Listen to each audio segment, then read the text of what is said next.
ብትጓጉ ማለት ፍቅር ማለት ነው። መጓጓትና ፍቅር አንድ ነው። ከሚለው አጠገብኩ በፍቅር ይላል። ብትጓጉ ማለት ፍቅር ማለት ነው። አይ መጓጓት ማለት ምናልባት እንደ ፍቅርም ሊያስኬድ ይችላል። ነው አይደለም። በሴቶች መካከል ምንም እንኳን ብትጓጉ ለማስተካከል አትችሉም ነው ትክክለኛ ትርጓሜው። በቅንፍ አድርገው የሚከቱት ማሊክ አሁን ፍቅር ባልሹም እኮ ተስማምቼ እሄዳለሁ። ገና የመጀመሪያው ስህተቱን ልናግረሽ ነው። ቁርአኑ ላይ አረብኛው ላይ ሌለ ነው። ፎር ሴክ ኦፍ አርጉመንት ግን አንቺ ባልሹ ደግሞ እንሂድበት እስቲ። ልብ በሉ 4 ያገባና 3ቱን ምንም ሳያፈቅር እንደዚህ ወሲብ ብቻ አድርጎባቸው ይመለሳል ማለት ነው። አያፈቅራቸውም፣ አይወዳቸው። አንደኛውን ብቻ ነው የሚወደው። ልክ እነ እንትናን ሳፊያን ለምሳሌ ሲያስለቅሷት እንደነበሩት እና አይሻ ከአይሻ ጋር ብቻ ሆኖ ሳውዳን ሲያስለቅሳት እንደነበረው ስለማይወዳት ያችኛዋ ብታለቅስ ደንታው አይሆንም ማለት ነው። የሚወዳት ጋር እንደፈለገው እየሄደ ይደሰታል። እዛች ጋር ግን እንደ ዕቃ ብቻ መጥቶ ተጠቅሞባት ይሄዳል። ልክ እንደ ተራ ነገር ተጠቅሞባት ይሄዳል። ምክንያቱም ፍቅር የለውም ለሷ። ፍቅር እንደሌለው እያወቀች እንደ ዕቃ ትቀመጣለች። የሙስሊም ሴት ምን ትሆናለች? ከዛ ወዲያ ብቻ ወሲብ አድርጋት የሆነ ቀን መጥቶ ብቻ ባል ተብሎ ይጠራ። ፍቅር እንደሌለው እያወቅኩኝ እንደማይወደኝ እያወቅኩኝ እንደሌሎቹ ቦታ እንደማይሰጠኝ እያወቅኩኝ ልቀመጥ እያለች ነው ማሊክ። ይህንን ያደረገው ደግሞ ማን ነው? አላህ ነው ወይንስ ሰውየው ነው? ያው እዚህ ጋር እኮ ያንተ ያልገባህ ነገር ሚስቶቹን አይወድም አይደለም እያልኩ ያለሁት፣ ግን ደግሞ አንዷን ከአንዷ ሊያስበልጥ ይችላል። ይሄ እኮ የፍቅር መገለጫው ነው። ለምሳሌ 4 ሰዎች ቢኖሩ ምናልባት 4 ጓደኛሞቾች አንዱን ከአንዱ ሊያስበልጠው ይችላል እንጂ አይወዳትም ወይም እንደ ዕቃ ይጠቀሟታል የሚል ነገር የለም እያልኩ ያለሁት። ይሄ ማለት ምን መሰለሽ? 4 አግብቶ ልብ በይ 4 አግብቶ 3ቱን ካልወደዳቸው ይቀናሉ አይቀኑም? ካልወደዳቸው አይደለም ካልወደዳቸው አይደለም። እና አንደኛይቱ አይወዳቸውም፣ ይቀናሉ አይቀኑም? ይህንን ነብይሽ ላይ አምጥቼ አሳይሻለሁ። ለምሳሌ ነብይሽ አይሻም ሲጀመር ሲጨርስ አትበይ። በዚህ ምክንያት ሌሎቹ ሚስቶቹ ቀንተው ደጋግመው ደብዳቤ ሁሉ ጽፈው ደጋግመው እንትን ብለውታል ሁሉ ማለት ነው። እባክህ አትለየን፣ እኛን አታዳላ እስከ ማለት ደርሰው ማለት ነው። እንደዚህ እየተሰቃዩ ኢማጂን አንደኛዋን በደንብ ወዶ አንደኛዋ ሌሎቹን እንደዛች ሳይወድ ሲቀር አስቡት። ሴት ልጅ ከዛ በኋላ እንደዛች እንደማይወድሽ ያችኛዋ ደግሞ ስታስቀናሽ፣ ዜነብ ለምሳሌ ታስቀናቸው ነበር። አይሻም በተመሳሳይ ሌሎቹ እንዲደብራቸው ያደርጉ ነበረ። ተሰብስበው ሴቶቹ ተመካክረው ሁሉ ምን እናድርግ እኛን እንዲወደን እስኪሉ ድረስ ማለት ነው። የነብዩ ሚስት ይኸው ዋና ሮል ሞዴል የተባለው አካል ነው። ወደኛ ደግሞ ስናመጣው ማሰብ ነው። እንደዚህ አይነት መፍትሄ ሲሰጥ ማስተካከል አችልም፣ ግን 4 አግባ። በፍቅር ሁሉንም እኩል መውደድ አትችልም፣ ነገር ግን 4ቱንም አግባ። ደግሞ ባሪዎችን እንደ ልብ ተጠቀም ተብሎ ሲነገር አንድ ወንድ በብር የማስለም ውጤቱ ይህ ነው። እንሰብስብ ብለው የሚዘርፉ ያዙባችሁ። ደግሞ ሌባ እንደማለት ቪዲዮቻችሁ ስለሆኑ እንዴት ያደርጋታል? በቀኝ ለምን ይገዛታል? ሲጀመር ሰው ባሪያ ማለት ነው። እኛ በክርስቶስ ነፃ ያወጣንን ስለ ግዢ ያናወራ። እሱ ምድራዊ ሕግን የምታወሪ ከሆነ እሱ ጤናማ አይደለም። እንደ መጽሐፍ ቅዱስ የምትጠይቂኝ ከሆነ እንደ ክርስትና የምትጠይቂኝ ከሆነ እኛ ሰዎችን እንድንገዛ ወይንም ደግሞ ባሪያ እንድናደርጋቸው አልተፈቀደልንም።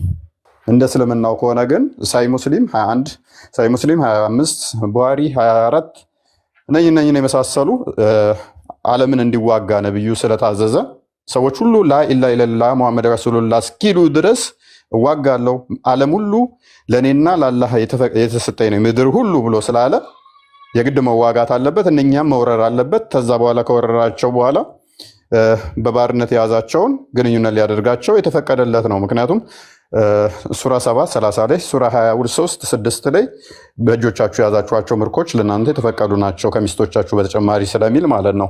ራሱም ደግሞ ስለተገበረው ምን ላይ ሳይ ሙስሊም 14:03 ላይ ራሱም ስላዘዘ እንዲሁም ደግሞ የራሱም ባሪያውን ስለተገናኛት የማውገዝ ምዕራፍ ላይ ከቁጥር 1 እስከ 6 ጀምሮ ታሪኩ ማየት እንችላለን። የማውገዝ ምዕራፍ ላይ ወይንም ደግሞ ሱረቱ ተሪም ነው የሚባል ተሪም ላይ ማለት ነው። ስለዚህ እንደናንተ ይቻላል። እንደኛ ግን እኛ በክርስቶስ ነፃ የወጣን ስለሆነን ስለ ባርነት ሌላውን ስለመውጋት ስለመያዝ አይመለከተንም ማለት ነው። ገላትያ ምዕራፍ 3 ላይ ቁጥር 28 ላይ ክርስቶስ ጨዋ የለም ባሪያ የለም ሁሉ በክርስቶስ አንድ ሰው ነውና ስለሚል ማለት ነው። እንዲሁም ሮሜ ምዕራፍ 9 ላይ በተመሳሳይ ማለት ነው አይሁዳዊ ግሪክ ሰው ምናምን ብሎ ነገር የለም በእኛ። ስለዚህ የሆነን ሰው ይዘሽ ባርነት አድርገሽ ከዛ እንደ ልብሽ እንደ ዕቃ የምትጠቀሚው አይደለም። ይሄ እስልምና ዲሌማ ነው። ሙስሊሞች ግን ልክ ዓለም ሁሉ መቆጣጠርና አንድ ሃይማኖት እስኪቀር ድረስ መዋጋት ስላለባችሁ ያንን ትተገብሩታላችሁ። ክርስቲያኖችና አይሁዶችን እስከ ጊዜው ግን ምን ታደርጋላችሁ? ጂዚያ እያስከፈላችሁ ሱራ 9:29ን መሰረት በማድረግ ትቀጥላላችሁ። ነገር ግን ከዛ በኋላ ላይ ጂዚያ ራሱ ይቆማል ብላችሁ ታምናላችሁ። ኢሳ ይመጣና ጦርነት ይከፍታል፣ ክርስቲያኖችና አይሁዶችንም ወደ እስልምና እንዲመጡ ይጋደላል፣ ይዋጋል ብላችሁ ታምናላችሁ ማለት ነው። ሁሉም ተወግዶ ተገሎ ያልቃል፣ እስልምናን ይቀበላል ያኔ ምናምን ብላችሁ እንደዚህ አይነት ጤናማ ያልሆነ አስተምሮ ሐዲሳችሁና ቁርአናችሁ ውስጥ አለ። እኛ ጋር ግን የምንጋደልለት ሄደን የምንዋጋለት አምላክ የለም። የምንሞትለት አምላክ ግን አለ። ልብ በይ፣ የምንገልለት ሳይሆን የምንሞትለት አምላክ ግን አለ። ምክንያቱም ቀኑን ሙሉ ስለ እኔ ትገደላላችሁ እንጂ ትገላላችሁ ስላለን፣ ሴፍ የሚያነሳ በሴፍ ይሞታል እንጂ ሴፍ አንሱና በሴፍ ሌላውን ግደሉ ስላላለን። ማቴዎስ ወንጌል ምዕራፍ 26 ቁጥር 52 ላይ፣ ዮሐንስ ወንጌል ምዕራፍ 18 ላይ ከቁጥር 1 ጀምሮ ስትመለከቱ ክርስቶስ እንዲይዙት የመጡትን ጴጥሮስ ሴፍ አንስቶ ጆሮውን ቢቆርጥ እረፍ፣ ሴፉን ወደ ሰገባህ መልስ ስላለው ማለት ነው። ቀኑን ሙሉ እኛ ስለ ክርስቶስ የምንሰደድ እንጂ የምናሳድድ አይደለንም። ሮሜ ምዕራፍ 12 ላይ ከቁጥር 14 ጀምሮ ቅዱስ ጳውሎስ እንደሚናገረው ማለት ነው። ስለዚህ የምናሳድድ ካልሆንን ሄደን የምንዋጋለት አምላክ የለም ማለት ነው። መጥተው እኛን ሊያሳድዱን ይችላሉ እንጂ እኛ ሄደን የምናሳድድለት አካል የለም ማለት ነው። ሜይ ቢ ይሄ ነው የኛው። በነገራችን ላይ ማለት ነው እኛም ለነብዩ አሁንም ወደፊትም ሞቼ ለራሱ ድጋሚ ህይወት ቢሰጠኝ እሞትላቸዋል ማለት እንሞትላቸዋለን። ግደሉም ከተባልን ለሳቸው እንገልላቸዋለን። እና ሲቀጥል ደግሞ መቀናናት ላልከው ነገር ነቢዩ ሙሐመድ ሰለላሁ ዐለይሂ ወሰለም እናታችን አይሻን አዎ ይወዷት ነበር። ደግሞ ሁሉንም ሚስት ይወዷቸው ነበር። ደግሞ ሁሉንም ሚስት ያገቡበት ሁሉም ምክንያት አላቸው። ሲቀጥል ደግሞ እናታችን አይሻ ጋር የሆኑት ሊሞቱ አካባቢ ሁሎቹንም ሚስት ሰብስበው አስፈቅደዋቸው ነው እሳቸው ጋር የታመሙት ማለት ነው። ከዛ በመቀጠል እስልምና ግደሉ የሚል የለም፣ ግን ደግሞ በሃይማኖታችሁ ከመጡ አው ይላል። ምክንያቱም አንድ ሰው የማንንም ሰው ሃይማኖት ሊነገር አይገባም እንደኔ ማለት ነው። እስልምና ለሰዎች ክብርን ያስተማረን እንጂ ሰዎችን ተሳደቡ የሚል ነገር አላስተማረንም። የሌላ ሃይማኖት እምነት ተከታይ እንኳን ቢሆን እንዳሰድቡት፣ ለሁሉም ነገር ሀቅ ያለው እምነት ነው ማለት ነው እስልምና። ከዛ ደግሞ እስልምና ለሴቶች መብት የለውም ብላችሁ ነው አይደል የምታምኑት? ኢትዮጵያ ውስጥ አይደለም ዓለም በኢስላም ማለት በኢስላም ሸሪዓ ብትመራ ኖሮ አንድም ሴት ጥቃት ባልደረሰባት ኖሮ ዓለም ፍትሃዊ ትሆን ነበር። ዓለም ፍትህ የሌላት ለዚህ ነው። እህታችን ማሊክ ሜይ ቢ ያነሳሻቸው ፖይንቶች ራሳቸው እርስ በርስ የሚጋጭ ይመስለኛል። ምክንያቱም ለነቢዩ ግደሉ ካሉን እንገላለን አልሽ፣ ነፍሳችንንም እንሰጣለን። እኛ ነፍሳችንን የምንሰጥለት አምላክ ነው። ዘዳግም ምዕራፍ 6 ቁጥር 5 ላይ፣ ዘዳግም ምዕራፍ 6 ቁጥር 4 ላይ ሽማ እስራኤል ያህዌ ኤሎሄኑ ኢካድ የሚለው ያ ተመጣ በኋላ ለሱ ለአንዱ አምላክ ብቻ ነፍሳችንን እንሰጣለን፣ ለአንዱ ያህዌ ህይወታችንን እንገብራለን፣ እስከ ሞት ድረስ ህይወት እንሰጥለታለን። ያ አምላክ ማን ነው ሲባል ክርስቶስ ነው። ከእናት ከአባታችሁ በላይ ውደዱኝ ብሎ የነገረን በማቴዎስ ወንጌል ምዕራፍ 10 ቁጥር 37 አይ ቲንክ ባልሳሳት፣ ከዛ ጀምሮ ብታነቡት ለክርስቶስ ነው ማለት ነው ህይወታችንን የምንሰጠው። እስከ ሞት ድረስ ፊዳ ከዋቢወም የምንለው ለክርስቶስ ለአምላክ ነው። እኛ ነፍሳችን ህይወታችን የምንሰጠው እስከ ሞት ድረስ የምንከተለው አምላክ ስለሆነ ነው። እናንተ ነብያችሁን እንደ አምላክ ስለያዛችሁት ግን ሳያር ቡካሪ 15 ላይ ከልጃችሁ ከእናታችሁ ከአባታችሁ ከነፍሳችሁም በላይ እኔን እስካልወደዳችሁ ድረስ እምነት የላችሁም ብሎ ስላላችሁ ግዴታችሁ ነው። ሱራ 33 36 ላይ አላህንና መሐመድን ግዴታ መታዘዝ ስላለባችሁ ግዴታ ይህንን ያላችሁን ትተገብራላችሁ። ሱራ 59 7 ላይ እሱ የሰጣችሁ ማንኛውንም መያዝ ግዴታ ስላለባችሁ፣ ስለዚህ ፊዳከ ወአቢ ወእሚ ማለት ግድ ይልሻል፣ እምነት የለሽም ቡሃሪ 15 ላይ ስላለሽ ማለት ነው። ይህንን እስካላደረግሽ እስካላልሽ ድረስ። ሌላኛው ምንድነው እሱ አንዴ ስለዚህ በእንደዚህ አይነት መልኩ እንደዚህ ትሆኛለሽ ማለት ነው። እንደ እስልምና ለሴት ልጅ ክብር የሰጠ የለም ማለችን። የእስልምና ሴት ልጅ የሰጠው ክብር ምንድነው? እሱ ሴት ልጅ ለአንድ ተደራጅታ ለአንድ በመለስ ጊዜ ታስታወሳችሁ ካይዘን የሚባል ነበረ። አንድ ለአምስት የምትደራጁት አንዴ ተረጋጋ። እንደ ካይዘን ተደራጅተሽ ወንድ ልጅ ማግባት ክብር ነው ለእስልምና ሴት ልጅ ተደራጅተሽ ነው ወንዱን የምታገቢው። ምስክር ለመመስከር ሁለት ሆና ነው የምትመጣው። በቀራሌ 282 እንደዚህ አካባቢ ይመስለኛል 82 ወይንም 81 ላይ 200 ላይ ሁለት ሆና ነው ከአንድ ወንድ ምስክር እኩል የምትሆነው። የሴት ልጅ ክብሯ ይሄ ነው እንደ እስልምናው። በዛው መጠን ደግሞ አራት ሆና ተደራጅታ ለምስክር ማበቃ ኢቭን በዝሙት ላይ ደግሞ ከነ ምስክርነቷ ተቀባይነት የለውም። መካን ከሆነች ለጋብቻም አትፈለግም፣ መስፈርት ውስጥ አገባ። መካን ሴትን እንዳታገቡ ነው የሚለው ነብይሽም ሸሪዓሽም። ሴት በመሆንሽ ብቻ መካን በመሆንሽ ብቻ ባል ታጫለሽ። ኢማጂን ቆመሽ እንድትቀሪ ያደርግሻል። ይሄ ነብዩና አላህ ለእስልምና የሰጠው ነው። መካን ሴት ምድር ላይ ተነጥፎ እንደሚረገጠው ምንጣፍ ነች ይላታል። ምንጣፍ ነች። ይሄ እስልምና ያከበራት ነው። ሱራ 4 43 ወይም 42 ላይ ልክ ከሽንት ቤት የወጣ ሰው ከነካት ሴትንም ከነካት ተታመመ ሰው ጋር የምትመደቢ ነሽ፣ ከቆሻሻ ጋር ማለት ነው። ሶሪ ቱ ሴይ ዚስ ግን ሐዲሱና ቁርአኑ ስለሚል ነው። ቆሻሻን የነካ እንደሚያቆሽሽ ሴትን የነካ እንደዛ ያቆሽሻል። ሴትን በመንካታችሁ እናታችሁ አስቡ። ሴት ነች እናታችሁ። እሷን የነካ አካል ይቆሽሻል ብሎ የሚያስተምር አስተምሮ ነው። እና ሌሎች ማለት ይቻላል። እና ቀጥሉ። ብዙ ሰዓት ያስኩባችሁ። የለችም እኮ ልጅቷ ሄዳለች።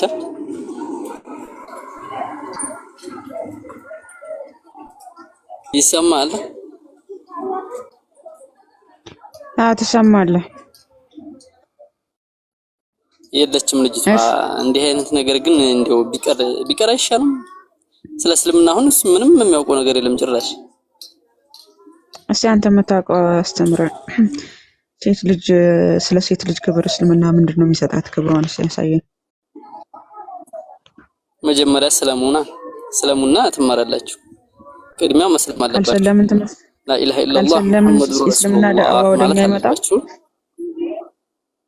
ካልሰለምን እሱ ዲያዋን ፈልጋችሁት አይደለ? መተቸት ለተችት ምን ያደርጋል? ቁርአን እኛን ስለሚተች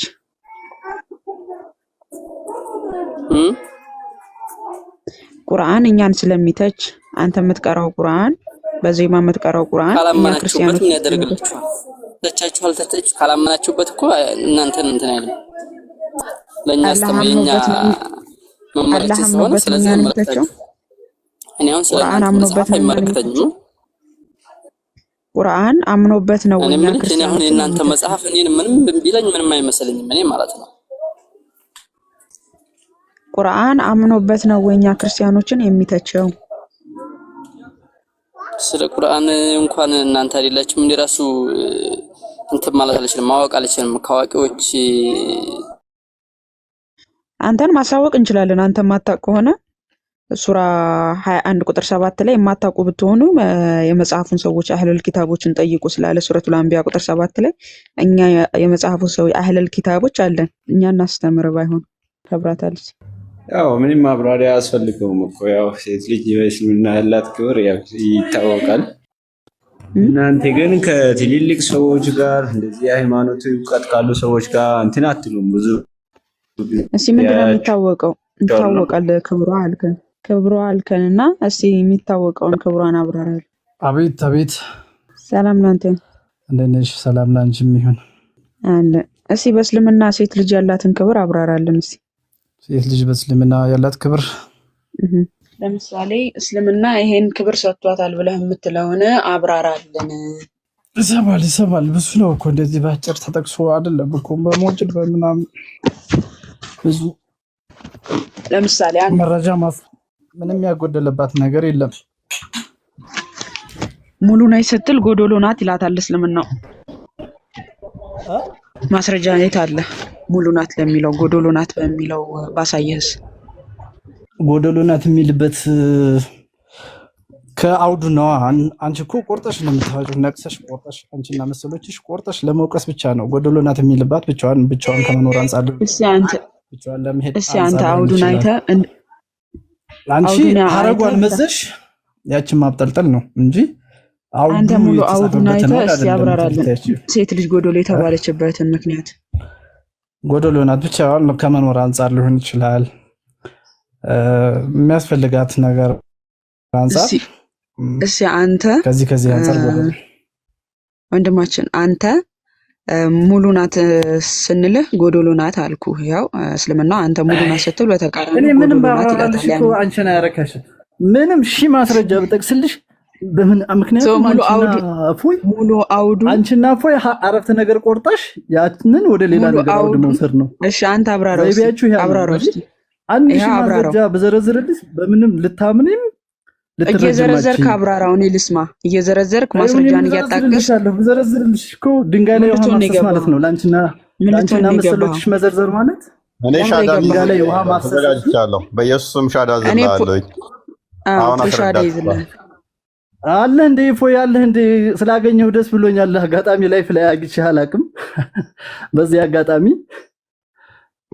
ስለተገናኘን ደስ ብሎኛል። እውነት ለመናገር ሳታይ ነው ፎይ እያልክ ያለው ያው እንትን ላይ ባላገኝ ያው መቼም እንትንህን እሰማለሁ በተለይ ቢቆራረጥም ምንም ቢል እንደዚህ ላወራህም ባላገኝህም እሰማለሁና ይገርመኛል። ማለት አሁን ምሳሌ እሷ እንትን ብለው ነበርና የሆነ ነገር ከአውዱ ውጭ ማለት ነው ከአውዱ ውጭ ኢንተርፕሬት ስታረገው ከአውዱ ውጭ ስተረጉመው ወይም ደግሞ አንተ ወደምትፈልግበት አይዳ ስትወስደው ያው ምን ታረጋለህ?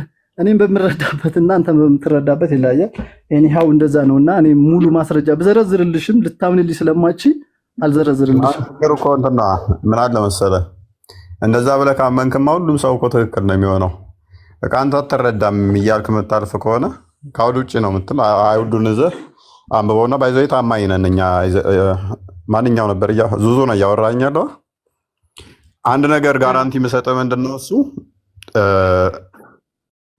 ለምናቀርበው መረጃ በራሳችሁ መፈሲሮች፣ በራሳችሁ ተፍሲር፣ በራሳችሁ ሐዲስ ነው የምንፈስረው እኛ። ይህንን ታማኝ ሆኜ የምነግርህ በኮንፊደንስ እስልምና ላይ የምንሰራ ልጆች እርግጠኛ ሆኜ የምነግርህ ከራሳችን የምናወራው የለም። በተፍሲራቶቹ በሐዲሳቶቹ ብለን ነው። እንደውም የእናንተ ኡስታዞቹን ሄድና ያቸው ቼክ አድርገህ በቃ ዝም በልና መጽሐፍ ቅዱስም በራሳቸው የሚተረጉሙት እንጂ የቤተ ክርስቲያኒቷ ትርጉም እንዲህ ነው ብለው ያመጡ። እኛ ግን ትርጓሜ እናመጣለን። ተፍሲራቶች ብዙ ጊዜ ኢብን አባስ እንላለን፣ ጃለሌን፣ ኢብን ከሲር፣ ጠባሪ፣ ቆርጦቤ፣ አልጠባራኒ እያለን እንቀጥላለን። እነኚህ ሁሉ እናመጣለን። ሙፈሲሮቹ ቀደምት ሰለፍቶቹ ታቢያኖቹ ምን ብለው ተረዱት ያንን ብለን ማለት ነው።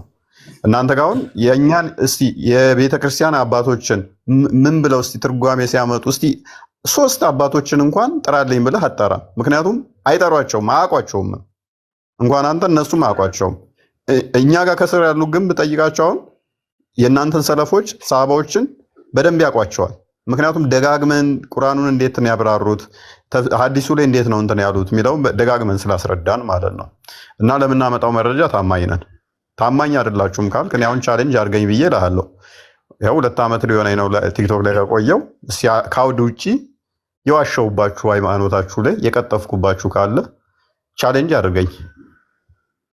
አይ እኔ ቻሌንጅ አላረግም። አንደኛ እኔ አሁን አንተ ትኖራለህ ብዬ ሐቂቃ አላሰብኩም እና ተዘጋጅቼበት በደንብ አልመጣሁም። ምልህ እነዚህ መረጃዎች እዚህ ጋር ነው በዚህ ቀን የተናገርከው ልልህ አልችልም። ግን ከማስታውሳቸው ነገሮች አንዱ አሁን ምሳሌ ከሰላት አሰጋገድ አንጻር አንሻራ ደላዋ ነው ያለችው ነገር አለ። ያስተላለፉበት ሚንስ ሶላት አይነጅስም አያጠፋም ከሚለው አንጻር ነው። አንተ ግን ያችን አረፍተ ነገሯን ብቻ ቆርጠህ ምንድነው እኔ ባልናገረው ደስ ይለኛል ስፐርም እንደዚህ ምናምን ነው ምናምን ብለህ ያው ለማጥላት።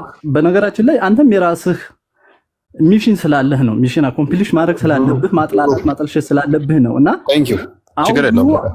አውዱ ስለ ሰላት ነው። ሰላት ይነጅሳል አይነጅስም ነው ሜን ፖይንቱ።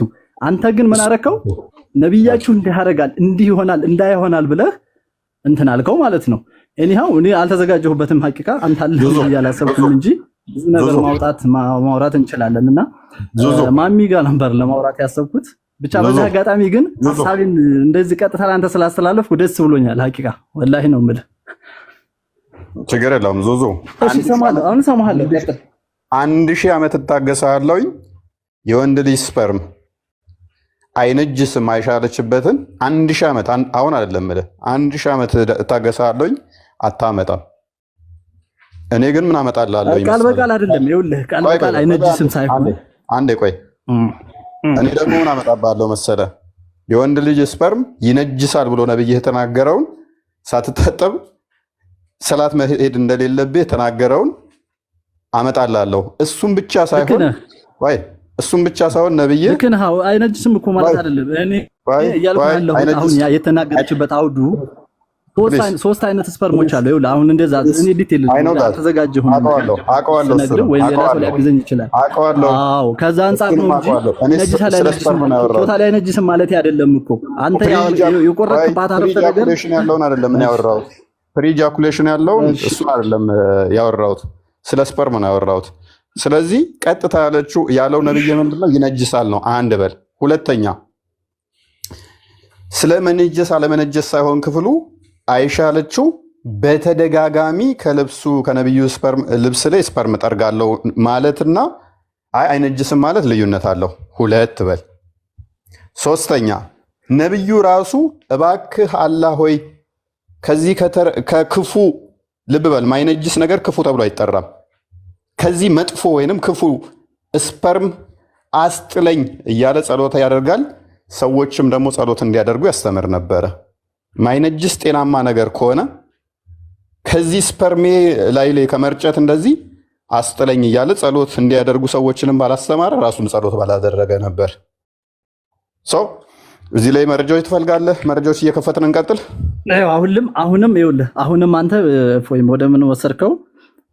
ቀጥታ እንትኗን ስፒቿን ይነጅሳል ወይም አይነጅስም የሚለውን ትክክል አይደለም ነው ወደሚለው ወሰድከው። እኔ አይነጅስም አላልኩም። እንደዛ ሳይሆን ሶስት አይነት ነገሮች አሉ እንዳልኩ አይቼዋለሁ፣ አንብቤዋለሁ ካልከኝ ከነዛ መካከል በሶስተኛው መንገድ ውሃ በሌለበት አፈር ባለበት ሜን ፖይንቱ ስለ ሰላት አሰጋገድ ካልሆነ ትሰግዳለህ የሚለው ነው። አንተ ግን ወደዛኛው ፐርፐስ ቀየርከው ነው። አይኑ እኔ እያልኩ ያለሁት እሱ ሳይሆን አሁን እኔ ፐርሰናል ባህሪ የከረ ባህሪ ሳይሆን እኔ እያልኩ ያለሁት አንተ የነገሩህን ነው እንጂ እየነገርከኝ ያለኸው ያነበብከውን አይደለም እያልኩ ነው።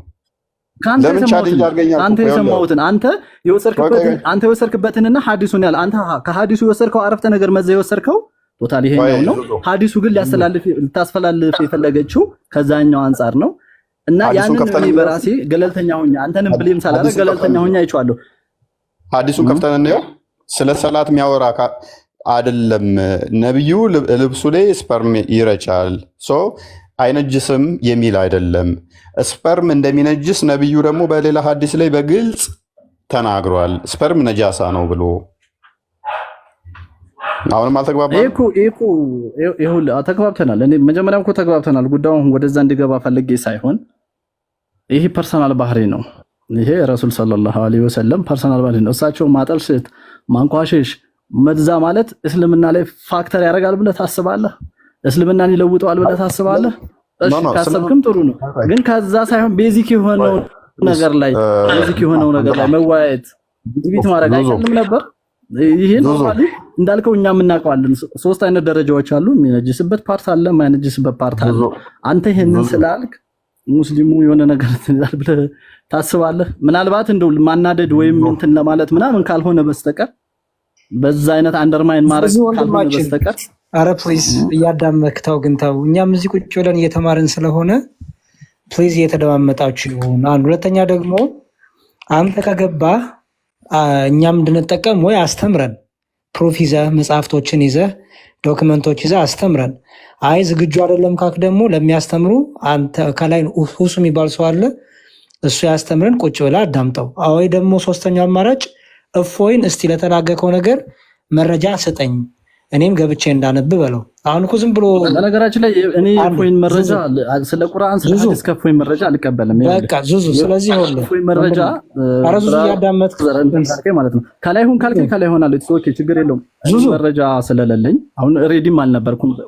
ኧረ ዙዙ ወንድማችን በቃ የሚሻለው መሰለ በእውቀት ያንተን እስልምናውን ትምህርት መናገር ካልቻልክ መረጃው የለኝም ዝግጁ አይደለም ካልክ ዝግጁ ለሆኑት እድል እንስጥና እንማር። ዝም ብሎ አስተያየት ብቻ በመስጠት እኮ አንተም ጊዜም የኛም ጊዜ እየፈጀ ነው። ወይ ቻሌንጅ ብታደርገው ይሄን ያልከው ነገር ይሄ ነው አምጣ ፕሩፍ ብትለው፣ እንደዛ ካልሆነ ግን ዝም ብሎ ኮመንት ብቻ በመስጠት ከሆነ ምንም ጥቅም የለውም። እስቲ እዚሁ ሚዩት አድርግ ተቀመጥና ሁሱን ወይ እንቀበለው። መልካም እሺ እዚሁ ሁን ችግር የለውም። ያው ማማዬ ሁሱን ተቀበሉት። እሺ ሁሱ ሰላም ላንተ ይሁን። ናችሁ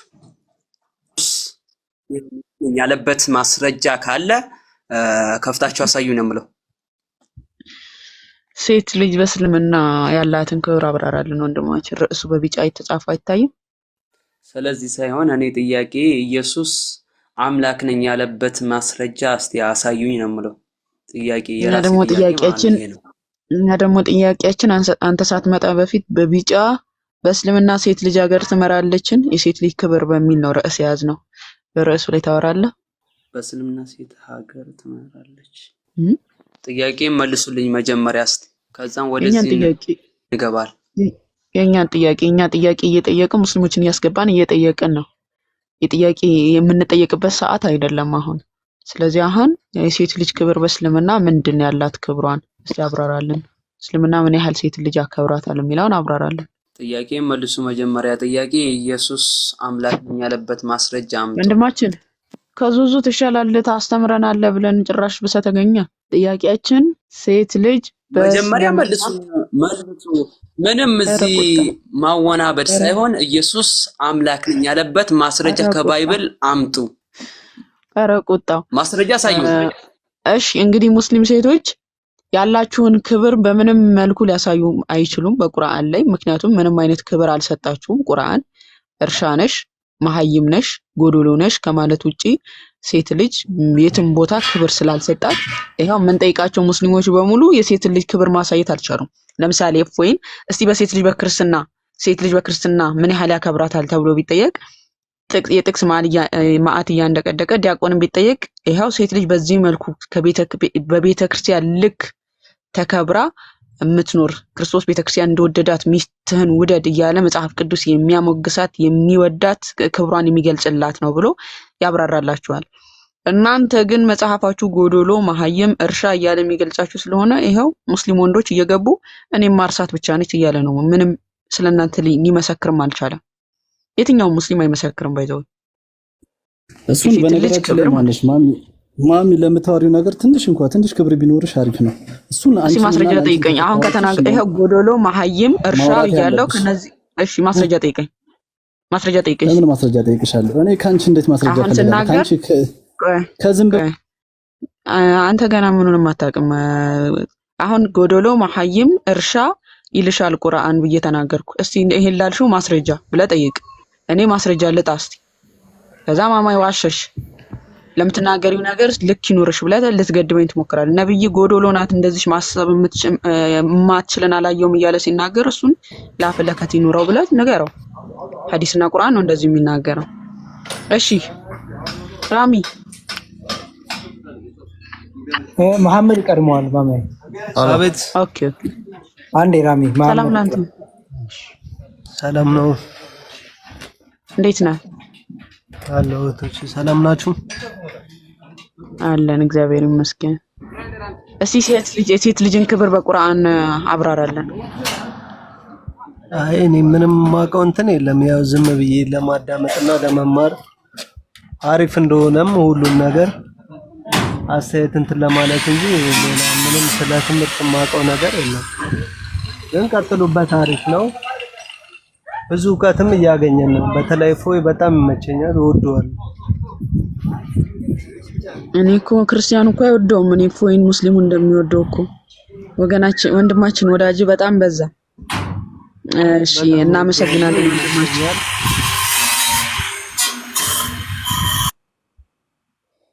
እሺ ራሚ ሃይ እንዴት ናችሁ? አለን እግዚአብሔር ይመስገን። እንዴት ነህ? ደህና ነኝ። አታስወጡት መሐመድን ግን። እሺ ሴት ልጅ በእስልምና ያላትን ክብር እስቲ አብራራለን። አዎ ከክርስትና ወደ እስላም ትመጣለች በአብዛኛው ማለት ነው።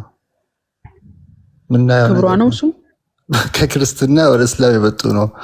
ይሄ ነው የእስላም ክብር። እስልምና ሴት ልጅ ያከበራትን የለም። በቁርአንና በሐዲስ መሰረት ሴት ልጅ ምን ያው እኮ መለስኩልሽ። ከክርስትና ወደ እስላም ይመጣሉ ክብሩን ስለሚያውቁ ማለት ነው። የሙስሊም ሴት ወንድምሽ የሚመሰክርልሽን ተመልከች። ከክርስትና ወደ እስላም ይመጣሉ የሰለሙ አለቃቸው እኮ። ቁርአንና ሐዲስ ሴት ልጅ በምን መልኩ ይገልጻታል? ወንዶቹ ወንድ ጌይ ልትሆኑ ነው መሰለኝ። ኦፎይ ጌይ ልትሆኑ ነው። ራሚ ወንድሜ ትልቅ ሰው ነህ አይደለ? አይ አንዴ ዲያቆን ጌይ ማን እንደሆነ ላሳየው። አዎ ተወከ አለቃቸው። እሱ የተሳደበ አይደለም እንዴ? ከመጀመሪያ የዋሻ አይደለም እንዴ? ቁርአን ላይ የዋሻ አይደለም?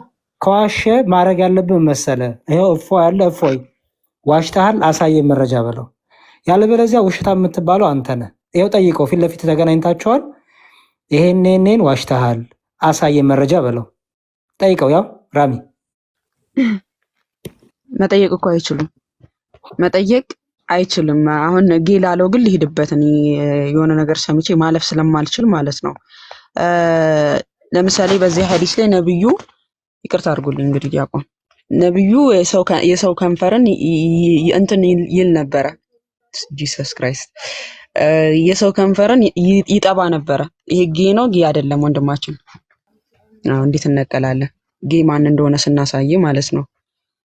ምላስን እንድትሰበስብ በሌላ ቀን ጌ ብለህ ክርስቲያኖች ቤት ስትገባ ነብይ ጌ እንደሆነ እናሳይሃለን። ከዚህ በኋላ እችን ቃል አትደግማትም ክርስቲያኖች ቤት ገብታ። እሺ ጃቢር ሰላም ላንተ ይሁን። ሰላም። አሁን ባልሽው ላይ ማስረጃሽን አሳይኝ። ምን ባልኩት ላይ? ነብያችሁ ጌ እንደሆነ ለሳይ ብለሽ ነበር። ማስረጃውን እስቲ አሳይ። ማስረጃውን ልታውጪ ነበር አይደል? አዎ ወጣ። ልጁ የተሳደበው ሰውዬ ወጣ። አንተም እንግዲህ ይሄንኑ ስድብ የምታስከትል ከሆነ ከፍተን እናሳይሃለን። አሁን ግን ለኛ አሳይን። ኦኬ አሳይሃለሁ። ሴት ልጅ በእስልምናና በክርስትና ተመለሰ። አሁን እኔ ዲያቆን ፊት አታሳፈረኝ እንደዚህ አይነት ቃላትን እያወጣው። አይ አሁን ባልሽው ላይ ማስረጃ ሳይተሽ እኮ ማለፍ አለብሽ፣ አውጥተሽ መተው። ምክንያቱም ለሱ ብቻ አይደለም ትምህርቱ። ልጁ ቢኖር ኖሮ ልጁ የተሳደበው ልጅ መልሶና ለሚመለከተው ሰው የተሳደበው ልጅ ናግባ። አይ ከስር ይሆናል እሱ ይመለከት ይሆናል። እሱም ከስር ይመለከት ይሆናል። ሌላውም ትምህርት እንደው እውነት ከሆነ ማስረጃሽ ማሳየት ነው እንጂ ወንድማችን የተሳደበው ልጅ መልሶ ሐዲሱ ضعيف ነው ሰሂህ ነው። እሺ ضعيف የሚል አሳየን። እሺ እኮ አልኩሽ እኮ ሌላውም ይማራል። ሌላውም ለሱ ብቻ አይደለም ትምህርቱ። እሺ ضعيف የሚል አሳየን። ይሄው ضعيف የሚል እስቲ ያሳየን። አንብቢው። ነብዩ የሐሰንን ምላስ ይጠባ ነበር ይለናል። ይሄው አፉን ከፍተው አፉ ወደ አፉ ካስገቡ በኋላ ይሄው አላህ ሆይ ውደደው እርሱንም የሚወድ ውደድ እያለ አፉን ወደ አፉ አስገብቶ የሐሰንን ምላስ እየጠባ እንደዚህ ይል ነበር ነብዩ። አልአደብ አልሙፍራድ 1183 ላይ የቱ ጋር ነው ዳኢፍ የሚለው? እሺ አረብኛ ነው። ትራንስሌት ያረሽው ወደ አረብኛ መልሽና ሐዲሱ ደግሞ ሳይሆን ማስረጃውን አምጪ። ታነባለህ አረብኛ? እሺ በደንብ እንግዲህ አልአደብ እሺ المفرد 1183. حدثنا إبراهيم المنذر قال حدثني أبي قتيبة قال حدثني هشام بن سعد عن نعيم المجبر عن أبي هريرة قال رأيته يترجم كلها كده. መጀመሪያ ሐዲሱን መጨረሻ ሳይ መጨረሻው ላይ ሰሂህና ضعيف መሆኑን እናያለን። አንብበው አውጡልኝ። አረብኛ ቅብጥር ሱጊዮ ብለህን እኮ አወጣንልህ። እያነበብክ ተርጉምላቸው አለበለዚያ አውጡ ብለህን እኮ የአማርኛውን ሳሳይ ሰተት ነው። እሺ حدثنا إبراهيم المنذر ማለት ከኢብራሂም المنذر እንደዘገበ እየተናገረ ነው። قال حدثني ابن المنذر የሚባለው ደግሞ አቢ ቁደይማ የሚባል እንደዘገበ እየተናገረ ነው። حدثنا هشام ሐዲሱን ሰንሰለት ወይ ደግሞ የመጣበትን ሰነድ ነው የምናገረው ይሄ። እሺ መጨረሻ ላይ ኑዓይም المجبر ደግሞ ከአባ ሁረይራ ነው የዘገበው። قال ምን ይላል? ما رأيت حسنا قط إلا فاضت عيناه دموعا ሐሰንን አንድም ቀንም አይቼው አላቅም። ኢላ ፋደት ዓይነን ድሙዓን አይኑ ኢምባን ያረቀሰ ቢሆን እንጂ ለማለት ነው። አማርኛ ላበላሽ እችላለሁ ብዙም ቋንቋይ ስላልሆነ። ወዛሊከ አነ ነቢይ ሰለላሁ ዐለይሂ ወሰለም ኸረጀ የውመን ምክንያቱም አንድ ቀን ነቢያችን ሰለላሁ ዐለይሂ ወሰለም ወጡና ፈወጀደኒ ፊል መስጂድ ውስጥ እያለሁ አገኙኝ ይላል። ፈአኸዘ ቢየዲ ፈንጠለቅቱ መዐሁ ከዛ እጄን ያዙኝና ከሳቸው ጋር ሄድኩኝ። ፈለማ ከለመኒ ሐታ ጂእና ሱቅ በኒ ቀይኑቃ የሚባል ሱቅ እስክንደርስ ድረስ እጆኝ ይዘውኝ ሄዱ ይላል። ወነዘረ ثم انصرف አዩኝና ከዛ ወአና ማሁ ከሳቸው ጋር ያሉ ይዘውኝ ሄዱ። ሐታ ጂእና መስጂድ እስከ መስጂድ እስክንደርስ ድረስ ፈጀለሰ ተቀመጡ። ፈህተባ ثم قال أين لكاع ብሎ ጠየቁኝ። ادعوا لي لكاع የሚባል ሰው ጥሩልኝ አሉ። فجاء حسن يشد فوقع في حجره ሐሰን መጣና ነቢያችን ሰለላሁ ዐለይሂ ወሰለም እሳቸው ዘንድ ተቀመጠ። ثم جعل النبي صلى الله عليه وسلم ከዛ ነቢያችን يفتتح فاه فيدخل فاه في فيه ነቢያችን ከዛ ሳሙት። ثم قال اللهم إني أحبه فأحبه እኔ ወደዋለሁኝ ውደዶ ይላል። ቆይ ሐዲሱን መጨረሻውን ተሳይን እኔም ወደዋለሁ አላህ ወይ ውደዶ ይሉ ነበር። ወአሂበ ማን ይحب እንደዚሁ ደግሞ እሱን የሚወድ ሰው ውደድ ይሉ ነበር። እሺ ሐዲሱን መጨረሻውን ተሳይን። ይሄ ደግሞ የህፃን ልጅን መሳምና ህፃን ልጅ መሳም ማለት የነብዩ ሐሰን የነብዩ ምንድነው የሚሆንላቸው ለነብዩ ታውቂያለሽ? ይሄንን ማማ እያወራሽ አይሰማም። ኦኬ በጣም ይቅርታ ሚዩት አድርጌ ነው። በጣም ይቅርታ አፎን በአፎ አድርጎ የሚለውን ተርጉሞ መልሰ እንትን አላልከው ቶሎ ብለን ይዘለልከው። ተርጉሜ ያለው እኮ ሳሙት ሳሙት አልኩሽ እኮ። ስለዚህ የወንድ ከንፈርን የሚስም ወንድ ምን ይባላል? ጌ ይባላል አይደለ? አሁን ህፃን ልጅ ለምሳሌ ወይ እህትሽን ልጅ አንቺ ከውዴታ የተነሳ አፉን አስሚው ህፃን ልጅ አይደለም ባይሰው ህፃን ልጅ የሚባል አይደለም። ሐሰን ያደገ ልጅ ነው፣ ጎረምሳ ነው፣ አብቻውን ህፃን ልጅ ሆኖ ነው። ደግሞ እንደዚሁ ደግሞ የዓልይ ልጅ የምናቸው ልጅ ነው። ዓልይ ሐሰን የዓልይ ልጅ ነው። ለነብዩ ምን ነው? አንዴ በመጀመሪያ ደረጃ ይሄ ልጅ ብቻውን የሚሄድ መስጂድ የሚሄድ ምናምን ሰው ነው። በነገራችን ላይ ወጣት ነው። ህፃን የሚል እስቲ ያሳየን እንትኑ ላይ ሐዲሱ ላይ እኮ ትንሽ ልጅ ነው እኮ እጁን ይዘው ነው እኮ ፈወጀደኒ ፈአኸዘ ቢየዲ ያለ እኮ ነው። እጁን ይዘው የሚል አሳየን። ትንሽ ልጅ የሚል አሳየን። ህፃን የሚል አሳየን። ነብዩ እና ዑመርን እጅ ይዞ ይገባ ይሄድ የለን ካዲ ህፃን ናቸው እነሱ። አሁን እዚህ ጋር አሳየን። ህፃን የቱ ጋር እጁን ይዘው ይሄዱ ህፃን ልጅ የሚል አሳየን አልኩሽ እኮ ትንሽ ልጅ ነው ሐዲስ። ለማንኛውም ሐዲሱን መጨረሻውን ሰሂህ መሆኑን ሐዲሱን አሳይኝ። ትንሽ ልጅ የሚል በራሱ አሳየን። ሐዲሱ ሰሂህ ነው የሚል ዳኢፍ ነው የሚል ታገኛለህ። እዚህ ጋር ሚዩት ነህ እያወራ ከሆነ ጋር ሊንክ ልኬልሻለሁ። ማማዬ አንድ ሊንክ ክፈችልኝ። አረብኛው ደስ ይላል። አንድ ሊንክ ያንብብልኝ። እሺ ቆይ እንደውም ኪታብ በቃ ቀጥሉ። እሺ ማማዬ እኔ ያው ሌሊት ነው እኔ ጋራ አሁን ባስ እያለ ሊመጣ ነው መሰለኝ። ይሄን አንብብ እስኪ አንብብ። ይሄን እሺ አንብብልኝ። በቃ እኔ ልተኛ። እሺ ፎይ እኔ ልጣ እንደተኛ በደንብ። ኧረ ችግር የለውም። እሺ በቃ ሰላም እኔ ነው። እሺ ሳዲቅ ደህና ደር ቻው እያልከኝ ነው ሳዲቅ? ደህና ደር ብሎ ሲሸሽ ዲያቆን እናንተ ስም ስትለኝ ሳዲቅ ደህና ደር። በቃ ቀጥሉ። ወደ ቶፒኩ ተመለሱ። በቃ የትኛውን ለፉትና ወደ ቶፒኩ እንመለስና ሲሳደብ ነው እንትን ያልኩት። ከዚህ በኋላ ግን ክርስቲያኖች ፊት እየገባችሁ እንደዚህ ስትናገሩ ይኸው መረጃ እንዲወጣባችኋል። የነብያችሁ ነገር ተጠንቀቁ እያልናችሁ ነው። ጨዋ ነው እናደርጋችሁ እያችኋለሁ። ጨዋ እሺ። ሳዲቅ ማነው ጃቢር መስለማችሁ እኮ አይቀርም። እናንተ ስለቀጠፋችሁ ምንም አይቆም። ይሰማል ስለሰለማችሁ ነው የምትቀጥፉት።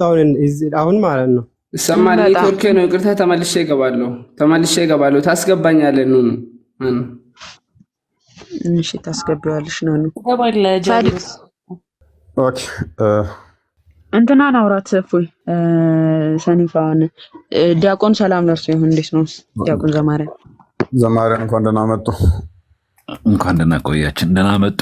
በብዙ ቁጥር ነው አከበርናቸው። እንደነሱ እንዳላ ነው ስንናገር። እናንተ እንኳን ለጾም ሐዋርያት በሰላም አደረሳችሁ። እንደምን አደራችሁ? እሺ ቀጥሉ። ጂ4 ሳኒፋ ክርስቲያን ወደ ክርስትና እየመጣች ያለች ነው። በቅርብ ትጠመቃለች። ጂ4 ነው አውሪው እየተማረች ያለ የሌኒ ሳኒፋ ሴናፍ ምትይዋለ ሳኒፋ ብለሽ እኮ ሳኒፋ አስባልሽኝ። እኔንም ሴናፍ ጥያቄ አለሽ? ጥያቄ የለኝም፣ እንዲሁ ለመማማር ነው የገባሁት። እሺ ጂ4 ነው አስተናግድ። ሀቢቢ ነኝ። ያን አካውንት ዘግቶብኝ ነው፣ ለዛ ነው ሰላም ብያቸዋለሁ። ጉሮሮንም ነው እንደዘጉት አካውንትን ብቻ ሳይሆን ጉንፋን ይዞኛል። አይ ቲንክ ጉንፋንማ ሳይሆን አይሻ ሙታ ነው። አይሻን በትኩስ እንደ ድንች ወጣት ነው ጉሮሮ። አይሻ ተወፍራለች እንዴ? ፎይ ምን ነው ኩከምበር ብላለች።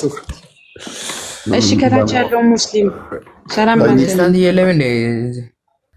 ሰኝ ምንድነው ፕሮቴስታንት? ወይ ፕሮቴስታንት ማለት ምን ማለት ነው? ፕሮቴስታንት ነው እንዴ? ምን ማለት ነው ፕሮቴስታንት ማለት? መዳን ነው እሱ ማለት። 1000 ዓመት እታገሳለሁኝ። ፕሮቴስታንት ማለት መዳን ነው የሚል ማስረጃ ስጠኝ። መጽሐፍ ሲናገር ምን ይላል መሰለ? ክርስቶስ በስጋ እንደመጣ የሚቃወም ሐሰተኛው ነብይ ነው ይላል። የተቃዋሚ መንፈስ ፕሮቴስታንት ማለት ተቃዋሚ ማለት ነው። ተቃውሞ መዳን ማለት በምን አመጣው? ኤንዌስ ወደ ሌላ እንትን ውስጥ ያስገባን ነው። ኤንዌስ ቀጥይ ማመይ። እሺ ሌላ ሙስሊም ማስገቡ ናኑ። ተህጁድ ገባ። ተህጁድን ገባ። ያ ተህጁድ ቅድም ሽሮ እየበላ ነው መሰለኝ። ምንም ሽሮ ራሱ ድክ ድክ እያለች አላሰማለችም። እንዴት ነህ? እኔ እኮ ልኮ ገብቶ ሚዩት አሁን አንስታል። ቀጥልሽ ቀጥል ነው። እሺ አለ ቅድም ጠየቅነ ጥያቄ ነበረ። ሴት ልጅን እስልምና በምን መልኩ ያከብራታል? እስቲ እንዴት ብሎ ያከብራታል የሚለውን አብራራልን ብለን ነበር። እየተብራራ ነበር። ከስሩ የሚገርማችሁ እየሰማዎች ነበር። በጣም ነው የሚያከብራት ሴት ልጅ። እስላም እንደ እስላም ያከበራት ራሱ የለም በዓለም ደረጃ ራሱ። እናንተ ምን ታውቃላችሁ?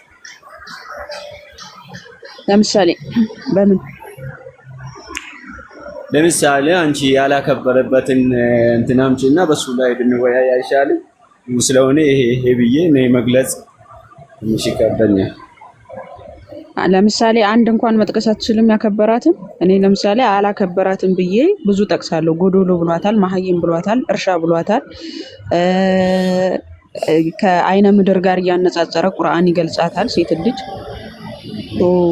አላከበራትን ብዬ እነዚህን ጥቅሶች እጠቅሳለሁ። አንተስ አክብሯታል ብለህ የምትጠቅሰው? አንቺ አላከበራትን በዚህ ምክንያት የሚለውን ነገር አንሺውና በሱ ላይ ይሄው ነው። አሁን እኮ አልኩ እኮ ጎዶሎ ይላታል ቁርአን ሐዲስ። ጎዶሎ ያለባትን እንደዚህ እንግባባ። ቃላት ስህተት ነው አይደለ ወንድማችን? ቃላት ስህተት ነው አይደለ? ምን አልሽ? አይ ተህጁድ። እሺ አንብብልን እስኪ።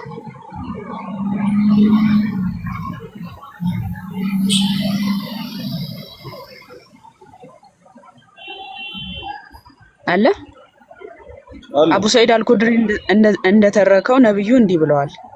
የአንዲት ሴት ምስክርነት የአንድ ወንድ ግማሽ ያህል እኩል አይደለምን? ሴቶቹም አዎ አሉ። እሳቸውም እንዲህ አሉ፣ ይህ የሆነው ከአእምሮ ጉድለት የተነሳ ነው ይላታል እስልምና። አእምሮ ጎዶሎ ስለሆነች ነው በአንድ ወንድ ላይ መመስከር የማትችለው ይላታል።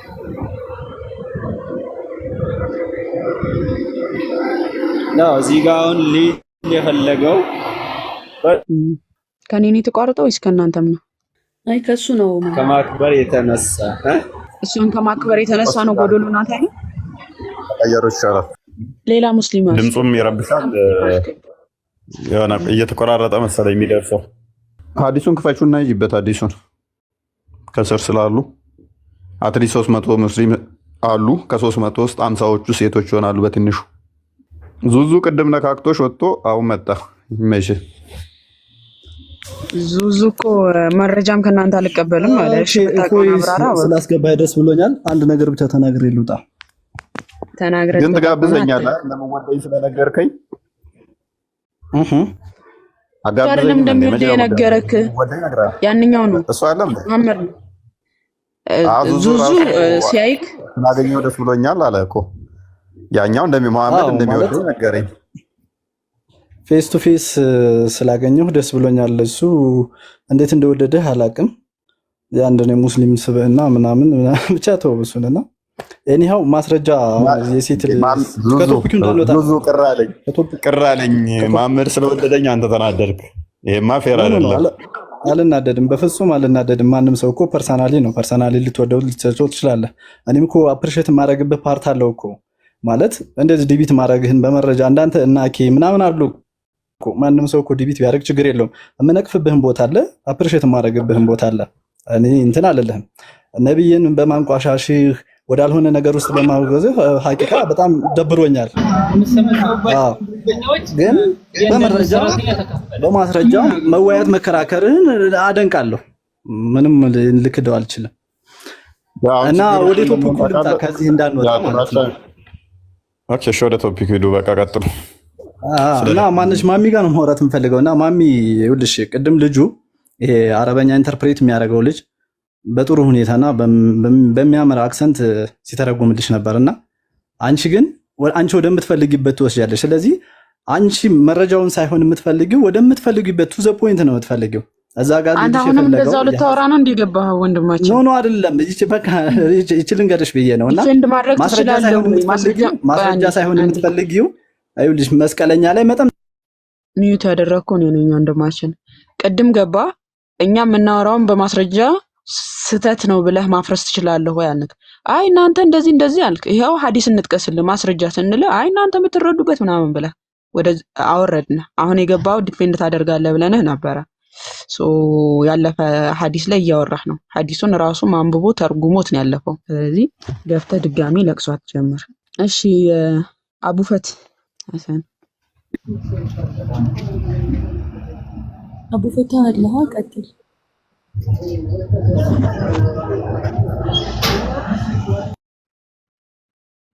አቡ ወረደ ልጨምቀው የምፈልገው ሰው አስገባችሁልኝ። ና ማይክን አንሳ ጀምዲ ልለው ነበር። ጨምቄ አጥቤ አስጥቼ አድርቄ ነው ምልከው። ና ማይክን አንሳ። ይጨመቅ ምትሉ ፈራ። ያው ፈርቷል። ያው ትንፍሽ አይልም እኔ ፊት እዛ እንደሚጎረረው እኔ ፊት እስቲ ትንፍሽ በል እስቲ። ማይክን ወንድ ና አንሳ። አጥበን አስጥተን አድርቀን እናስገባው። ዩኤል ስለሆነ እሱ ማይኩን የሚያነሳው ዩኤል። አየህ ኧረ አንተ ምንድን ነው የምታሙኝ እናንተ ሰዎች?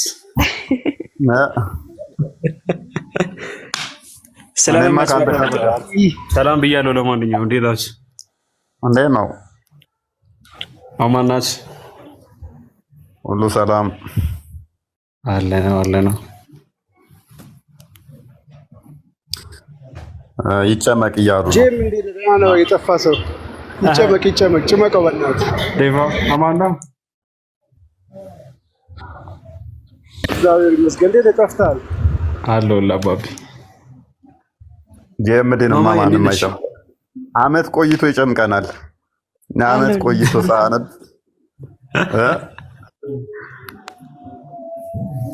ምንድን ነው መጨረቅ? ዛሬ አዲስ ቃል ነው እንዴ? ጭመቁት ይላል። ምንድን ነው? አላወቁም ቢሉ ኖሮ ኧረ ተው በሰላም ጨርሱ ነው ቢሉት ቢያውቁ ኖሮ አጥበህ እንደምታሰጣም ቢያውቁ ትላለህ። ኧረ አይገባም። ሰላም ነው አለ። እርሳችሁን አቋረጥኩኝ። ሶሪ። አይ ችግር የለውም። ሴሊ በእስልምና ያላትን ክብር እያወራን ነበረ እና ዝም ብሎ አክቹዋሊ ቋሚ ቶፒክም ባይሆንም ዝም ብለን እዛ ላይ ነው የሆንበት። ጥያቄ ልጠይቅ እስኪ። ሙሐመድ በመካ በነበረበት ሰዓት ላይ ስለ ሴት ልጅ በገነት የተናገረው ነገር አለ? እንዴት? በመካ በነበረበት ወቅት ላይ ኦልሞስት ወደ 10 ዓመት ምናምን በመካ ሲያስተምር በገነት ውስጥ ወንዶቹ ምን ምን እንደሚያገኙ ሲያወራ ነበረ እና ስለ ሴቶቹ ያወራበት ፓርት አለ።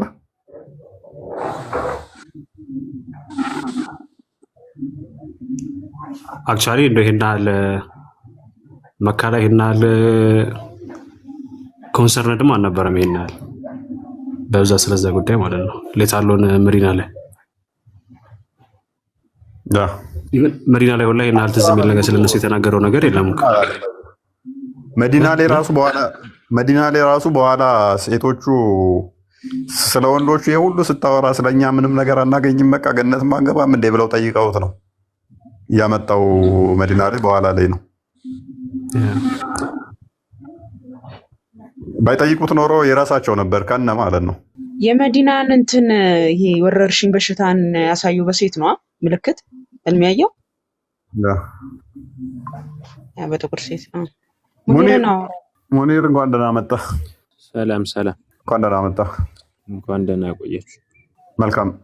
እስቲ ሴት ልጅን እስልምና ክብሯታል የምትለውን መረጃ ስጠንስ። ከምን ልጀምርልህ? ከምን ክብሯ? ሁሉንም እስልምና ሴት ልጅ በጠቅላላ ያከብራል። ለምሳሌ አንድ 3 ነጥብ አስቀምጥ እስቲ። ይሄ በዚህ በል ነው። ለምሳሌ ሴት ልጅ ከምትለብሰው ጀምሮ ራሷን ማያለጣት የሆነ ልብስ መልበስ እንዳለባት ሞኔር ሌላው ማይሰጣት እስልምና ብቻ ከዛ የሚሰጣት አልኩህ እኮ። አሁን ለምሳሌ በክርስትና የማይሰጥ ነገር አለ። ሴት ልጅ አሁን አትገላለጥም ምናምን በቃ ከመልበስ ከልብስ ጀምሮ እስከ ጥፍር አቆራረጧ እስከ ፀጉር አሸፋፈኗ ሙሉ ነገሯን ይናገራል። እሺ አንድ ቀጥል። እንደገና ደግሞ ሴት ልጅ ደግሞ ከባሏ ውጭ ደግሞ ማንም ጋር መዘላዘል እንደሌለባት ይናገራል። ትዳሯን አቋም እንዲኖራት 2 እሺ። ሌላው ደግሞ እንዴት አድርጋ ባህሏን ማክበር እንዳለባት ከምን ነገር አስበልጣ ባህሏን እንደምታከብር አድርጎ ይነግራታል። 3 እነኝን ተአንባቸዋል። ኦኬ አዳምጡ። የሰጠን ምንድነው እሱ? የመጀመሪያ መሸፋፈን እንዳለባት። ይሄ መሸፋፈን እንዳለባት የጠየቀኝ ስመልስ እኔ መጠየቅ እችላለሁ? አንተ የጠየቀውን ከዛ በኋላ እናውራበት እስቲ። 3 ነጥቦች አንስተሃል። ክብር ነው ወይንስ ለሴቷ መጨቆኛ መንገድ ነው እየተናገርካቸው የሚለውን እንመልከታቸው። ማይክን ያዘውና ከዛ መጠየቅ እችላለሁ። በኋላ አንተም መጠየቅ እችላለሁ? ትችላለህ፣ ትጠይቃለህ። ኦኬ የመጀመሪያው ነጥብ ያነሳው ምንድነው እሱ? መሸፋፈኗ እስልምና የሰጣት ክብር ነው አለ። መሸፋፈኗ እስልምና የሰጣት ክብር ሳይሆን አስቀድሞ በባቢሎናውያን ጣዖት አምላኪዎቹም ባቢሎናውያንም ይህንን ይተገብሩት ነበረ። ሙሉ ሰውነትን መሸፈን ከዛ የተኮረጀ ነው። ሂጃብ ከዛ የተኮረጀ ነው። ሙሉ መሸፋፈን ከዛ የተኮረጀ ነው ማለት ነው። እንደ መጽሐፍ ቅዱስ ተገላለጭ የሚላል ወይ? ኖ የለም። ባልሰሳት 1ኛ ቆሮንቶስ ላይ ምዕራፍ 11 ይመስለኛል ሴት ልጅ መሸፈን እንዳለባት ይናገራል ማለት ነው። መሸፋፈኗ በእስልምና ግን እንዴት ነው የመጣው የሚለውን ታሪካዊ ዳራውን ስናየው ከጣዖት አምላኪያን ከባቢሎናውያን የተወሰደ ነው። ይሄንን ከፍተን መረጃዎችን ማሳየት ስለምንችል ማለት ነው።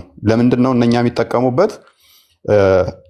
2 አካላትን ለመለየት በሴቶች መካከል ልዩነትን ለመፍጠር ነበር ባቢሎናውያን የሚጠቀሙበት። ይህንን የልብሱን ስርዓት የሚጠቀሙበት ሌሎችን ሴቶች አታክ ለማድረግ የራሳቸውን ሰዎች ለመለያነት ነበር የሚጠቀሙበት። ለዚህ ነው ሱረቱ አልአሕዛብ ላይ 59ኛው አያ ላይ የወረደበትን ምክንያት ስናይ ዑመር አላህ ከኔ ጋር በ3 ነገሮችን ተስማምቷል ብሎ ካላቸው አንደኛው ሂጃብ ጉዳይ ነው፣ አለባበስ ጉዳይ ማለት ነው። አላህ ከዑመር ጋር ተነጋግሮ የወሰኑት ምንድነው እሱ? ሴት ልጅ ትሸፈን የሚለውን ምን አይነት ሴቶች ሁሉ ነው አይደለም፣ አላህና ዑመር እሱን እንሄድበታለን። ዑመር ተነጋገሩ የሚለው ምን ላይ ነው ያለው? ሐዲስ ላይ ያለልህ አመጣልሃለሁ እኮ ሐዲሱ እሺ እንቀጥላለን። እሺ በ3 ነገሮች አላህ ተነጋግረው የሚለውን እየከፈትክ ማለት ነው። ችግር የለውም። በቃ አላህ ከዑመር ጋር እንደተስማማ አታውቅም? በ3 ነገር ታውቃለህ? አሳየኝ አልኩኝ። ማወቅ ሳይሆን አላህና ዑመር አወሩ የሚለውን አሳየኝ። እሺ ቆይ አንዴ ያዘው። እሺ አንዴ ልጨርስና ከዛ ወደ አንተ ደግሞ እኔን ጠይቅና እዛ ላይ ዳበስኩ በማይሆን ነገር ላይ እየሰበክ እንዳይሆንብህ የተነሱትን ነጥቦች ላንሳቸው። ከዛ ወደ መረጃዎችን እንሄድባቸዋለን።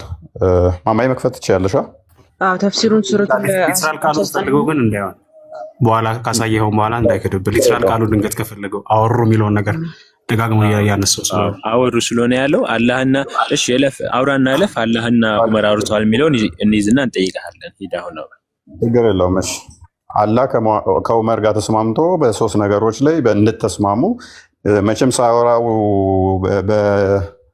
ሳያወራው ወይንም ሳይነጋገረው ከሆነ ይህንን የነገረው ስለዚህ ውሸታሙ ማን ይሆናል? ዑመር ይሆናል። ቁርአኑ የወረደበትም ልብሱ ስህተት ይሆናል ማለት ነው። ተስማምቶኛል ካለ በምንድን ነው የተስማማው? አትሊስት መንፈሳዊ በሆነ ሁኔታ ተስማምቶታል፣ ተነጋግሮታል ማለት ነው። ውድቅና ስህተት አታድርግ። እዚህ ጋር ሀሳብ ጨርስና መረጃው ላይ ነው ውድቅ የምናደርገው። ችግር የለውም። እሺ ስለዚህ የወረደበት ምክንያት ምንድን ነው? እሱ ሳውዳ ቢን ዘማ ረጅም ስለሆነች ከመካ ወደ መዲና በሄዱበት ሰዓት ላይ ካካ ማያ አልነበራቸውም። በሀቂ ቦታ ላይ እየሄዱ ነበር፣ መቃብር ቦታ ላይ ሄደው ነበረ ካካ የሚሉት። በዛ ቦታ ላይ ካካ በሚሉበት ሰዓት ላይ ይሾፋት ነበረ፣ ልብሷን አውልቃ እንትን ስትል ማለት ነው። ከዛ አንቺ እየመጣ መሐመድ ጋር ምን ይለዋል? ሚስትህን ተሸፈን በላት፣ ተሸፈኑ በላቸው እያለ ደጋጋሚ ይለው ነበረ። ይህንን ጠባሪ ሲያስቀምጠው በምንድን ነው እሱ መልኩ ያስቀመጠው? እዛ ሴቶችን ሞለስት ያደርጓቸው ነበረ፣ ሴቶችን መተናኮስ ማለት ነው። ይህንን በሚተናኮሱበት ሰዓት እንትና ግን ስታልፍ ሳውዳ ስታልፍ ይለዩዋት ነበረ፣ በቁመቷና በሰውነቷ ምክንያት ማለት ነው። ሶ በዚህ ምክንያት ደስታ ስላሰጣቸው በእንደዚህ ሁኔታ እንድትለይ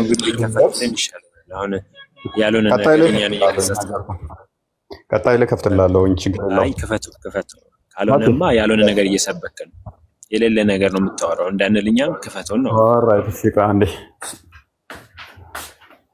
ስልክና አንስቲ 4483 ነው ሳሂህ ቡኻሪ ከፈለከው መክፈት ይችላል። እኔ እንደዚህ አይነት የሚል ስለማላውቅ አንተ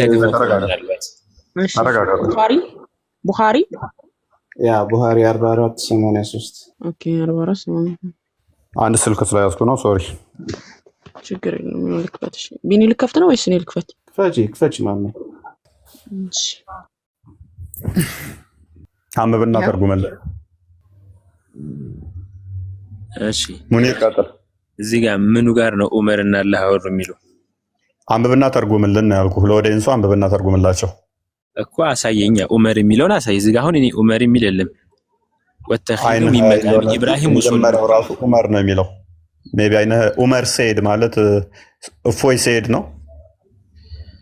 እኔ አረበኛውን አንብቤ ነው የምተረጉምልህ፣ እንግሊዘኛውን አይደለም። አረበኛውን ነው የምነግርህ።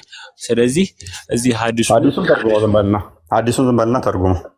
ኦዲየንስ ጆሮውን ስለሚያምነው ሐዲሱን በስርዓት ተርጉመው። ዑመርና አሁን እኮ አንተ መረጃህን አውጥተህ እንደዚህ አውራ። ከዛ በኋላ ዑመርና አላህ አንብብ ነው ያልኩህ። ዑመር የሚለውን እሺ፣ ዑመርና አላህ አወሩ የሚለውን ንገረኝ። እዚህ ውስጥ ዑመርና አላህ አወሩ የሚል የለም አልኩህ።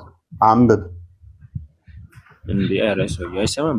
የለም ዑመርና አላህ አወሩ የሚል የለም እዚህ፣ በቃ የለም አልኩኝ። አንብበው። እሺ አንብብና ተርጉመው። ነብይህም ሚስት ዑመር እንዴት ሲሾፋት እንደነበረ፣ ለምን የነብይህም ሚስትስ እንደዛ መሾፍ ውስጥ ሄዶ ሽንቷን ሲሸና ማየት ለምን እንዳስፈለገው፣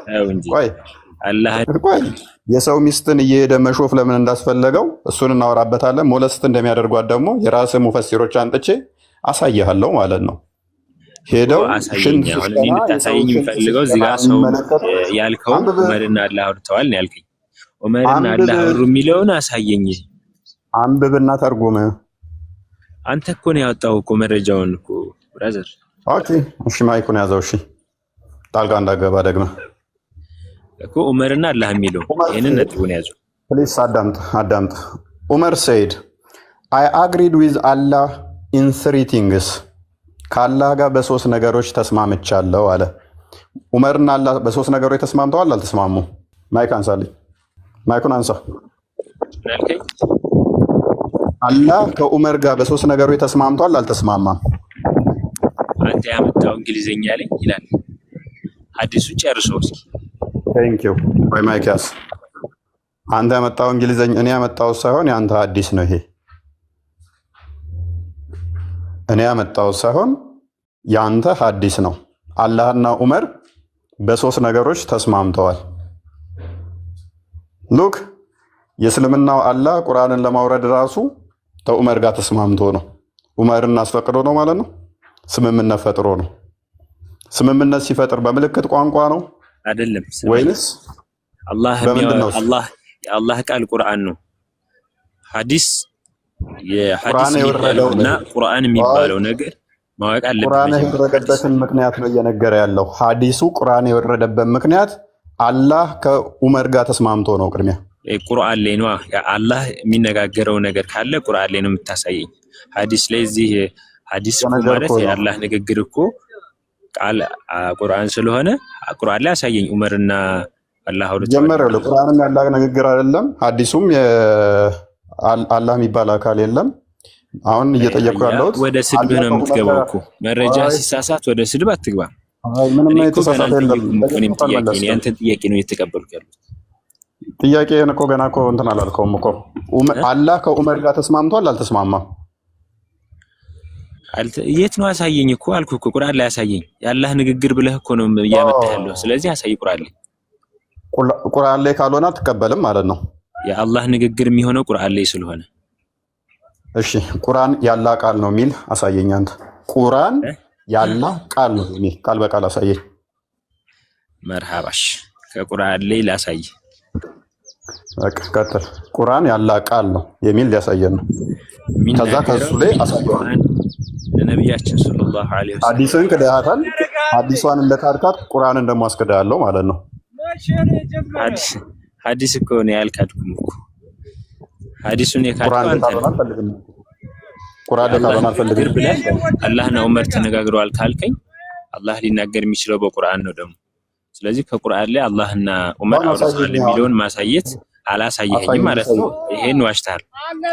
አይን ስለማያይ ነው እንጂ አሳይቼሃለሁ። ምክንያቱም የነብይ ቁርአን አሳየኝ። ዑመርና ቁርአን ያላህ ቃል ነው የሚል አሳየኝ። ከፍ አድርጉት። ቆይ ይክፈት። እንደውም ቁርአን ያላህ ቃል ነው፣ ቁርአን ያላህ ቃል ነው የሚል ቃል በቃል አሳየኝ።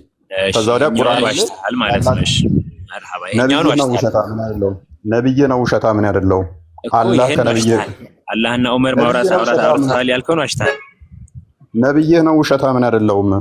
አላህና ነብይ ከዑመር ጋር የሚስማሙ ናቸው። አሁን ክፈት። ቁርአን የሚባል ያላህ ቃል ነው የሚባልና አሳየኝ። ቁርአን ማንኛውም ሰው አላህ ተናገረ ከተባለ ከቁርአን ነው የሚወጣው። አላህ ተናገረ የሚለው ነገር አላህና ዑመር እንዳላወሩ ከቁርአን ዋሽተሃል። ሐዲስ ላይ ነው ያሳየኝ። ያንን ዋሽተሃል። ይሄ ስቱፒድ አቱና ሰውዬ አሳየን። ቁርአን ያላህ ቃል ነው የሚል አሳየን። ከቁርአን ራሱ አሳየን እስኪ። ቁርአን ራሱ ምንድነው? እሱ የሰይጣን ቃል ነው? የሰይጣን መጽሐፍ ነው? የምን መጽሐፍ ነው? ማን ነው የጻፈው? ቁርአንን ማን እንደጻፈ ከቁርአን ውስጥ አሳየኝና አይቴክ ሻዳ ከነብይ ጋር ጋናም ገባለሁኝ። አንድ አምጣ። አንድ ጻፊ በቁርአን ውስጥ ያላህ ቃል ነው ቁርአን ጻፊው ከላይ ነው የሚባል ሰይጣን እንዳልጻፈው ምን እርግጠኛ ነህ? የጂኒ ምዕራፍ ነው ያለው። ጂኒዎቹ ተሰባስበው አጋንንት ወይ እንዳልጻፉት ምንድነው እርግጠኛ ያደረገ ሰው አሳየኝ። ጀምዲ ቶለሬት ታደርጋለህ? ይሄንን ባይዘው ያላቋርጣችሁን ብዬ ነው እኮ ኖርማል የፈለገው ሐሳብ እኮ እዛ ጋር አለ። አሁን እዛ ጋር ዑመር ማለት ነው እዛ ጋር ያደረገው አምላኩን ዋፈቅቱ ረቢ እያለ ያለው እዛ ከአላህ ጋር ተስማማው ባይደ ተስማማው ሲል እዛ ጋር ያመጣቸው ሶስቱም እንትኖች የቁርአን አካል ናቸው። ባይዘው ለው ተኸዝና ሚን መቃም ኢብራሂም ሙሰላ ነው ያለው። ከዛ ቀጥታ ሊስራሊ ቁርአኑ መጥቶ ወተኺዙ ሚን መቃም ኢብራሂም ሙሰላ አለ። ድጋሚ ደግሞ ወርዶ ሌላ ቦታ ላይ ስለ ሴት መቀየር ሲያወራ አቢዳትን ሳኢሐትን ሰይባትን ወአብካራ እያለ ዑመር እንደዚህ ቃላቶችን ሊትራሊ ተጠቅሟል አይደል? ቁርአኑ መዘባውላ ሱረቱ ዘህሪም ላይ ወርዶ ሰይባትን ወአብካራ እያለ በሊትራሊ ወርድ ባይ ወርድ ማለት ነው የገጠመበት። ስለዚህ ከዚህ በላይ መገጣጠም አክቹአሊ ቃል በቃል ነው ሁላ አንዱ የገጠመው። እንደው ግልጽ ነው አይደል? ያ ወርድ ባይ ወርድ ነው እንደው የገጠመው። ስለዚህ ከዚህ በላይ መኮረጅም ከዚህ በላይ ደግሞ ማውራትም የለውም ብዬ ነው ማስበው። እንደኔ የዘመዶች ዲሌማ ትንሽ አስቸጋሪ ነው።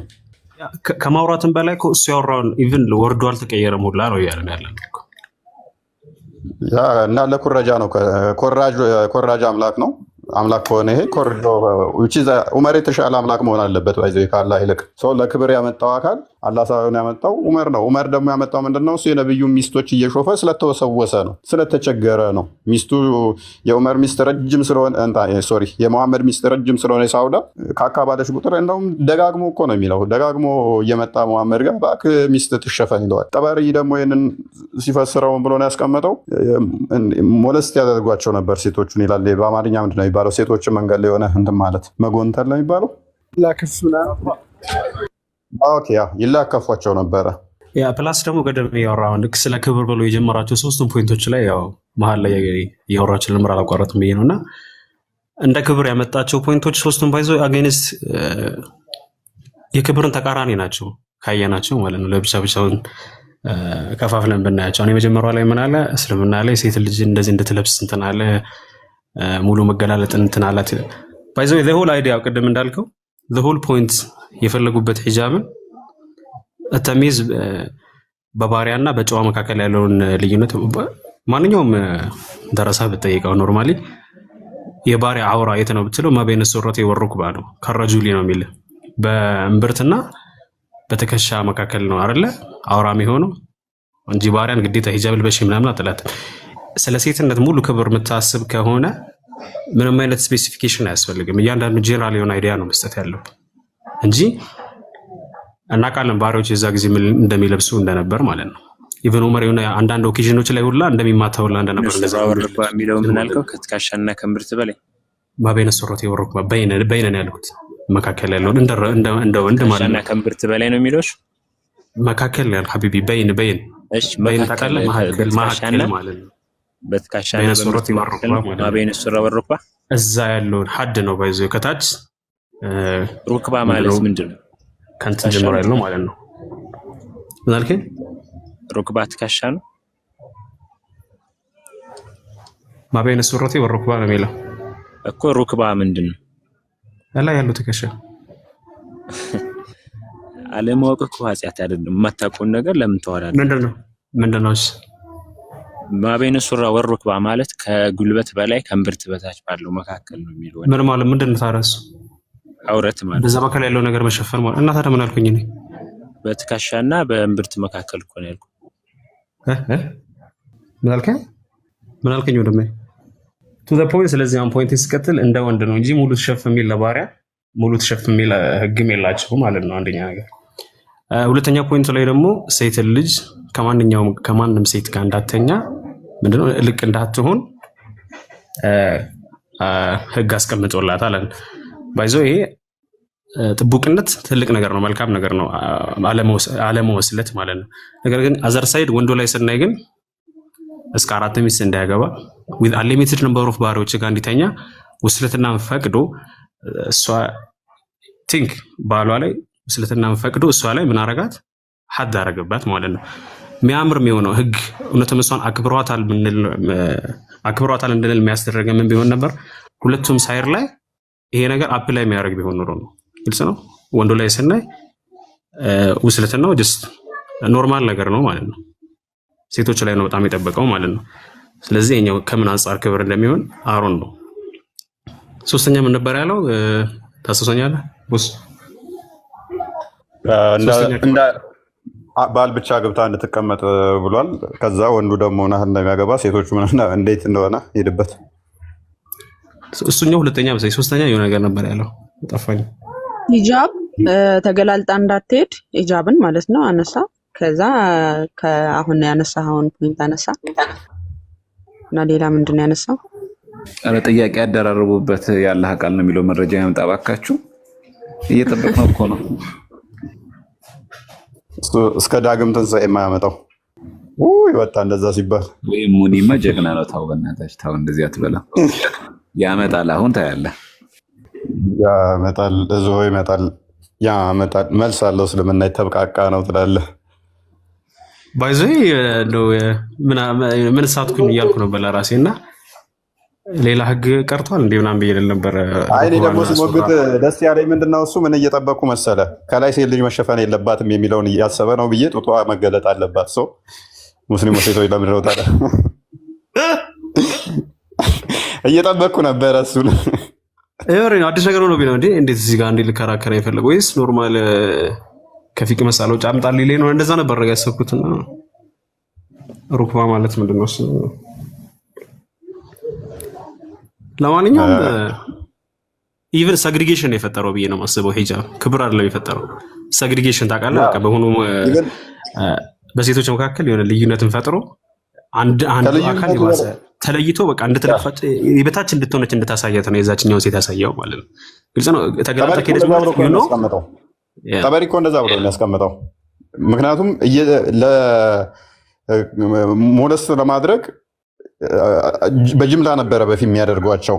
እኔ እናንተ ለምሳሌ ቁጭ ብለን ዝም ብለን እየተሰባሰብን እንገናኛለን። እዛ ቦታ ላይ ሄደን ሴቶችን እንጎነትላለን።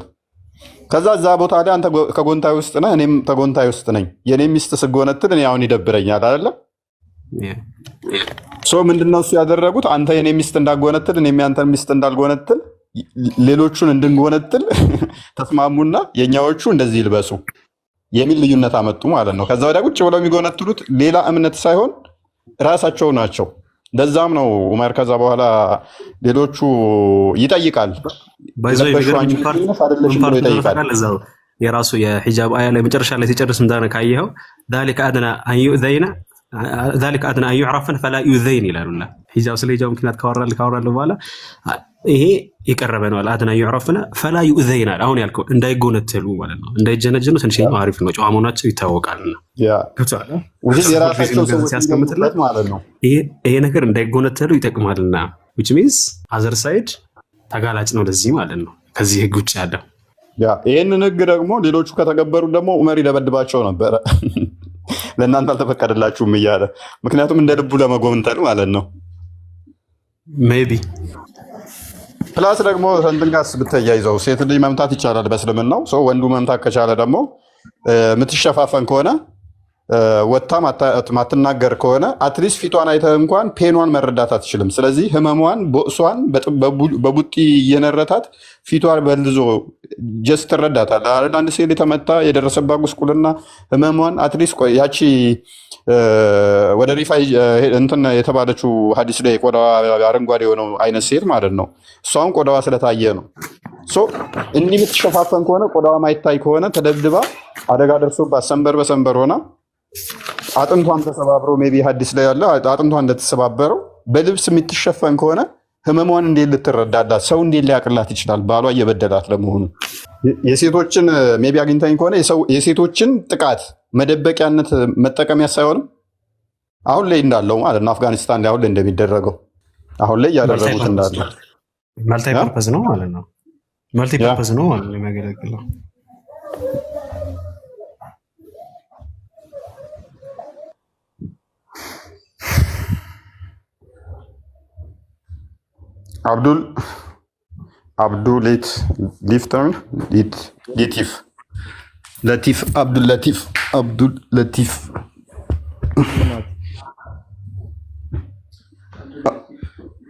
አብዱል ለቲፍ ይሰማል?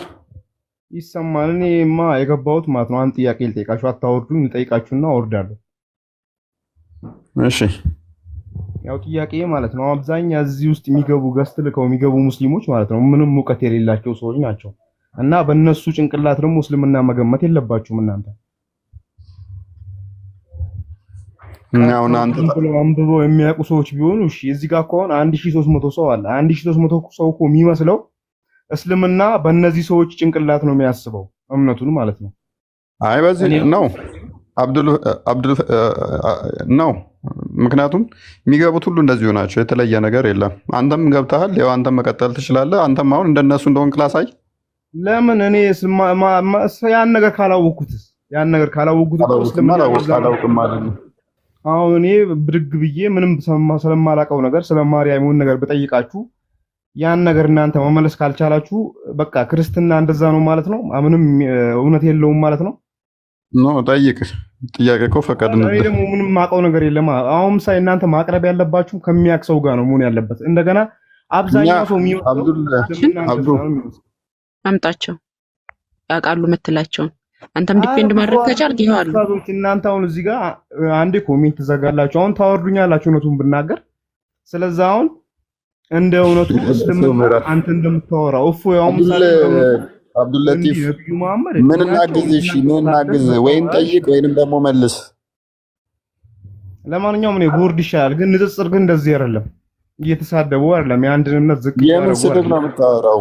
የምን ስድብ ነው የምታወራው አብዱልለጢፍ? ከዚህ በላይ ምንም ስድብ አለ እንዴ? ከዚህ በላይ ምን እስከምትል ነው የሚጠበቀው? ፈጣሪን ትሰድባለህ አንዴ እንትን መጨረሻ ግን የሚመስለኝ እኔ ሙስሊም ምትሆን ነው አስበው ማለት ምን ብዬ እኔ ጋር መግባት አልፈልግም። ምን ብዬ ሰደብኩ? እስቲ መጨረሻ እርግጠኛ ነኝ መስጊድ ላይ ያዛ ምትል ነው የሚመስለኝ ሳስበው ማለት ነው። በዚህ አይነት እንደዚህ ለምን እንትን አሰጡኝም? አብዱልለጢፍ ለምን የሰው ተጠቃሚ ሆነን እንዴት እንኖራለን? ምን ማድረግ ይቻላል? የእውነት ማልቀስማ ማልቀስ ይሻላል እንዴ?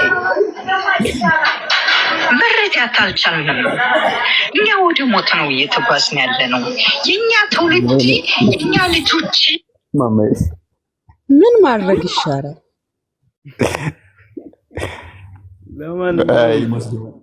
ለማንኛውም ግን እፎይ ብትስተካከል ይሻላል። አይ ሙስሊሞች፣ አይ የእናንተ ጭንቅላት አይደል?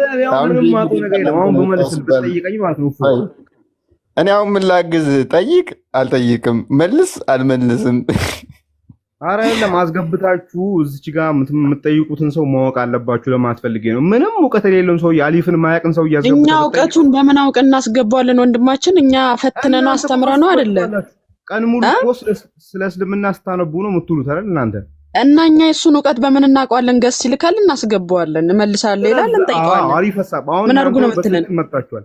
እንደዛ መሆን ያለበትም እኔ አሁን ብዙ ኡስታዞችን ካሁን በኋላ አመጣላችኋለሁ እናንተ ጋር ማለት ነው። መመለስ ተቻላችሁ። ጎበዝ፣ በቃ ይሄ ጥሩ ስራ ጥሩ ስራ። እኔ አሁን ኡስታዝ ምላቸው አሉ፣ ቢያንስ ከ10 ከ20 በላይ ኡስታዞች አሉ። እነዛ ኡስታዞች ገብተው ግን ቢያወሩ እሺ፣ ግን እስከሚመጡ ድረስ አረብ ፉአድን እናወራው። እሺ አንተ ጋብዝልን ምናምን እሺ ሉጣላችሁ። ጫትን ቅሙ ምናምን መጥቶ ምንም የማያውቀውን ሰው እያስገብታችሁ ብትጠይቁት እስልምና እንደዛ ነው ብሎ ሰው እንዲያስብ ነው የምታደርጉት። ለማንኛውም ይቅርታ ካስቀየምኳችሁ። ኦኬ ጫት ቃሚ መሆናቸውን ማመን ጎበዝ ነው። እሺ እናመሰግናለን። አንዳንድ ሰዎች አሉ እንጂ ምንም ማቃለው የሚሉ ሰዎች አሉ ስለ እስልምና። እሺ በቃ እሺ። አረብ ፉአድ አለ? አረብን ትቼው አለው። እንዴት ነህ? እፎይ ታወራለህ? አውራ። እፎይ ሰላም ነው? ሰላም ነው። እንዴት ነው ፉአድ? አይ ቲንክ መስቀል ይመስለኛል አንገቱ ላይ ነው። የለም ኧረ መስቀል አይደለም ታይቶኝ ነው በቃ ትላለህ። እንኳን ደህና መጣ። እኔ የምልህ ማለት ነው ለምንድን ነው ጥያቄ የማትጠይቁት? ለምንድን ነው ቁርአን እያነበባችሁ ለምን ትሳደባላችሁ እናንተ? አሁን ኡስታዝ አቡ አይደርን አይተህ ከሆነ ይጠይቃሉ እንጂ ስለ መጽሐፍ ቅዱስ ምንም በራሳቸው የሚተረጉሙት ነገር የለም። እናንተ ግን በራሳችሁ ትተረጉሙታላችሁ። እስኪ በራሳችን የተረጎምነውን አንድ ቨርስ አሳየን። ኧረ ብዙ አለ በራሳችሁ የምታወሩት ስለ ነብያችን ሰለላሁ ስለምታወሩት በቃ በራሳችሁ ለምሳሌ ነገር አለ በቃ የምታወሩት በራሳችሁ ማለት ለምሳሌ ስለ ነብያችን በቃ ብዙ ታወራላችሁ፣ ግን ስለ ነብያችሁ ለምሳሌ ምን ያለ ማስረጃና በራሳችን አይደለም። ያው ጥያቄ ነው ለመማር ነው። አንድ ጥቀስ ስለ ነብይ እኛ ያለ ማስረጃና እኛ በራሳችን ተርጉመን ያወራነውን አንድ ምሳሌ ለምሳሌ ብዙ ነው ብለሃል። መጠየቅ ነው እንጂ ያለባችሁ ማለት ነው። በራሳችሁ እኛ እናንተ ዋሽታችኋል የምትለውን ጥቀስ እያልን ነው ወንድማችን፣ እየተባበርንህ እኮ ነው። ምን ሆናል? አይደለም በራሳችሁ ካጠፋን ይቅርታ ልንጠይቅ፣ ካላጠፋን ደግሞ መረጃም ካለ ደግሞ አይ ወንድማችን ይሄው መረጃው እኮ አንተ ስላላነበብከው ነው ብለን እናሳያለን። ስለዚህ ነብይህን በማይሆን ቃላት ተናግረን ያለ ማስረጃ የተናገርንበትን አንድ ለምሳሌ ጥቀስ፣ ከዛን እኛ ማስረጃ ማውጣት ይክበደን። ኧረ ብዙ ቪዲዮ አለ እናንተ ምን ነው ብዬ ለምሳሌ አንድ መጥቀስ አትችልም? ኧረ ብዙ ነው። አንቺ ያወራሽውን አታውቂም እንዴ? እስቲ ስለ ሴት ልጅ ክብር፣ ሴት ልጅ በእስልምና ቁርአን እንዴት ይገልጻታል? እስቲ ያብራራልን ስለ ሴት ልጅ ክብር። እስልምና ያከብራታል? እውቀቱ ኖሮኝ እኮ አይደለም፣ ግን እናንተ ጥያቄ ጠይቁ ነው። ወደ ካባው በቃ አታድርቀን ወንድማችን። ፉዬ ሰላም ፉሄ ገብቶ ነው።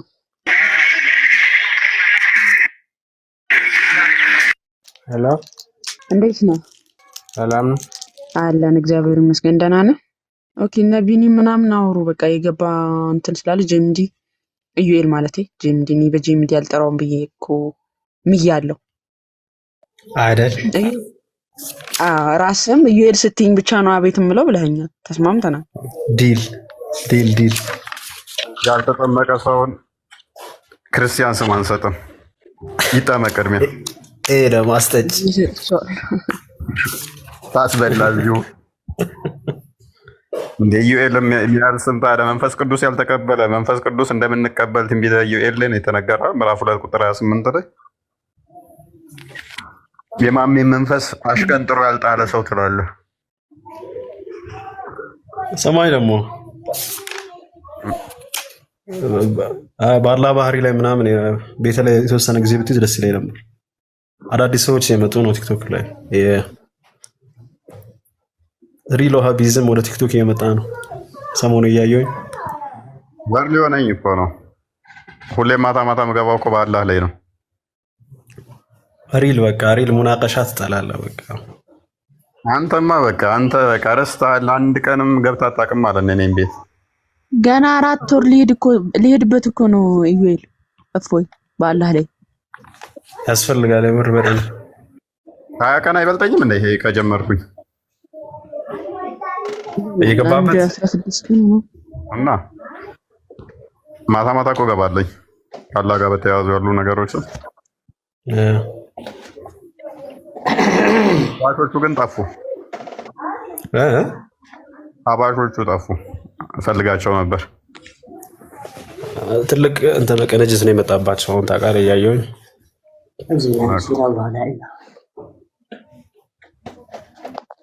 ሄሎ አይጋፈጥም። ሶሻል ሚዲያ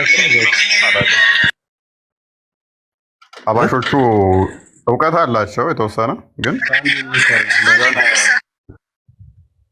ሚዲያው ላይ ብዙም እንትን አይሉም። እፎይ ባይዞ የነዛ መንገድ እኮ ኖርማል መረጃ ይላሉ እንጂ እኮ ምንም እንደማያስኬድ ታውቃለህ አይደል? ለኔት ኮን ሳይቀር በእንትናቸው አይቀበሉት እንጂ አህባሽ አቋም ነው ማለት ይችላል። ወሃቢ ይችላል። የሆነ ቃላትን ፈትፍተህ ስታየው የሆነ ሴሌክቲቭ የሆነ አህባሽ ነው የሚሆነው።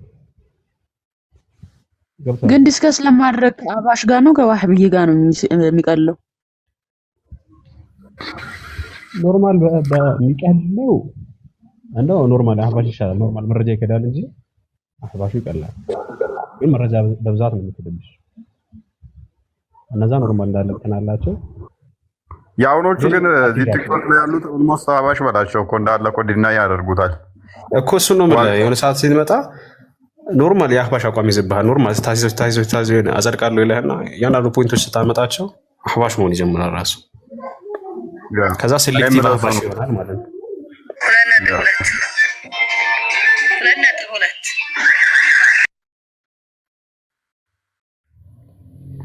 ሄሎ ብቻ እየጠራክ ነው ፎርዳት ታስገቡት ወይ?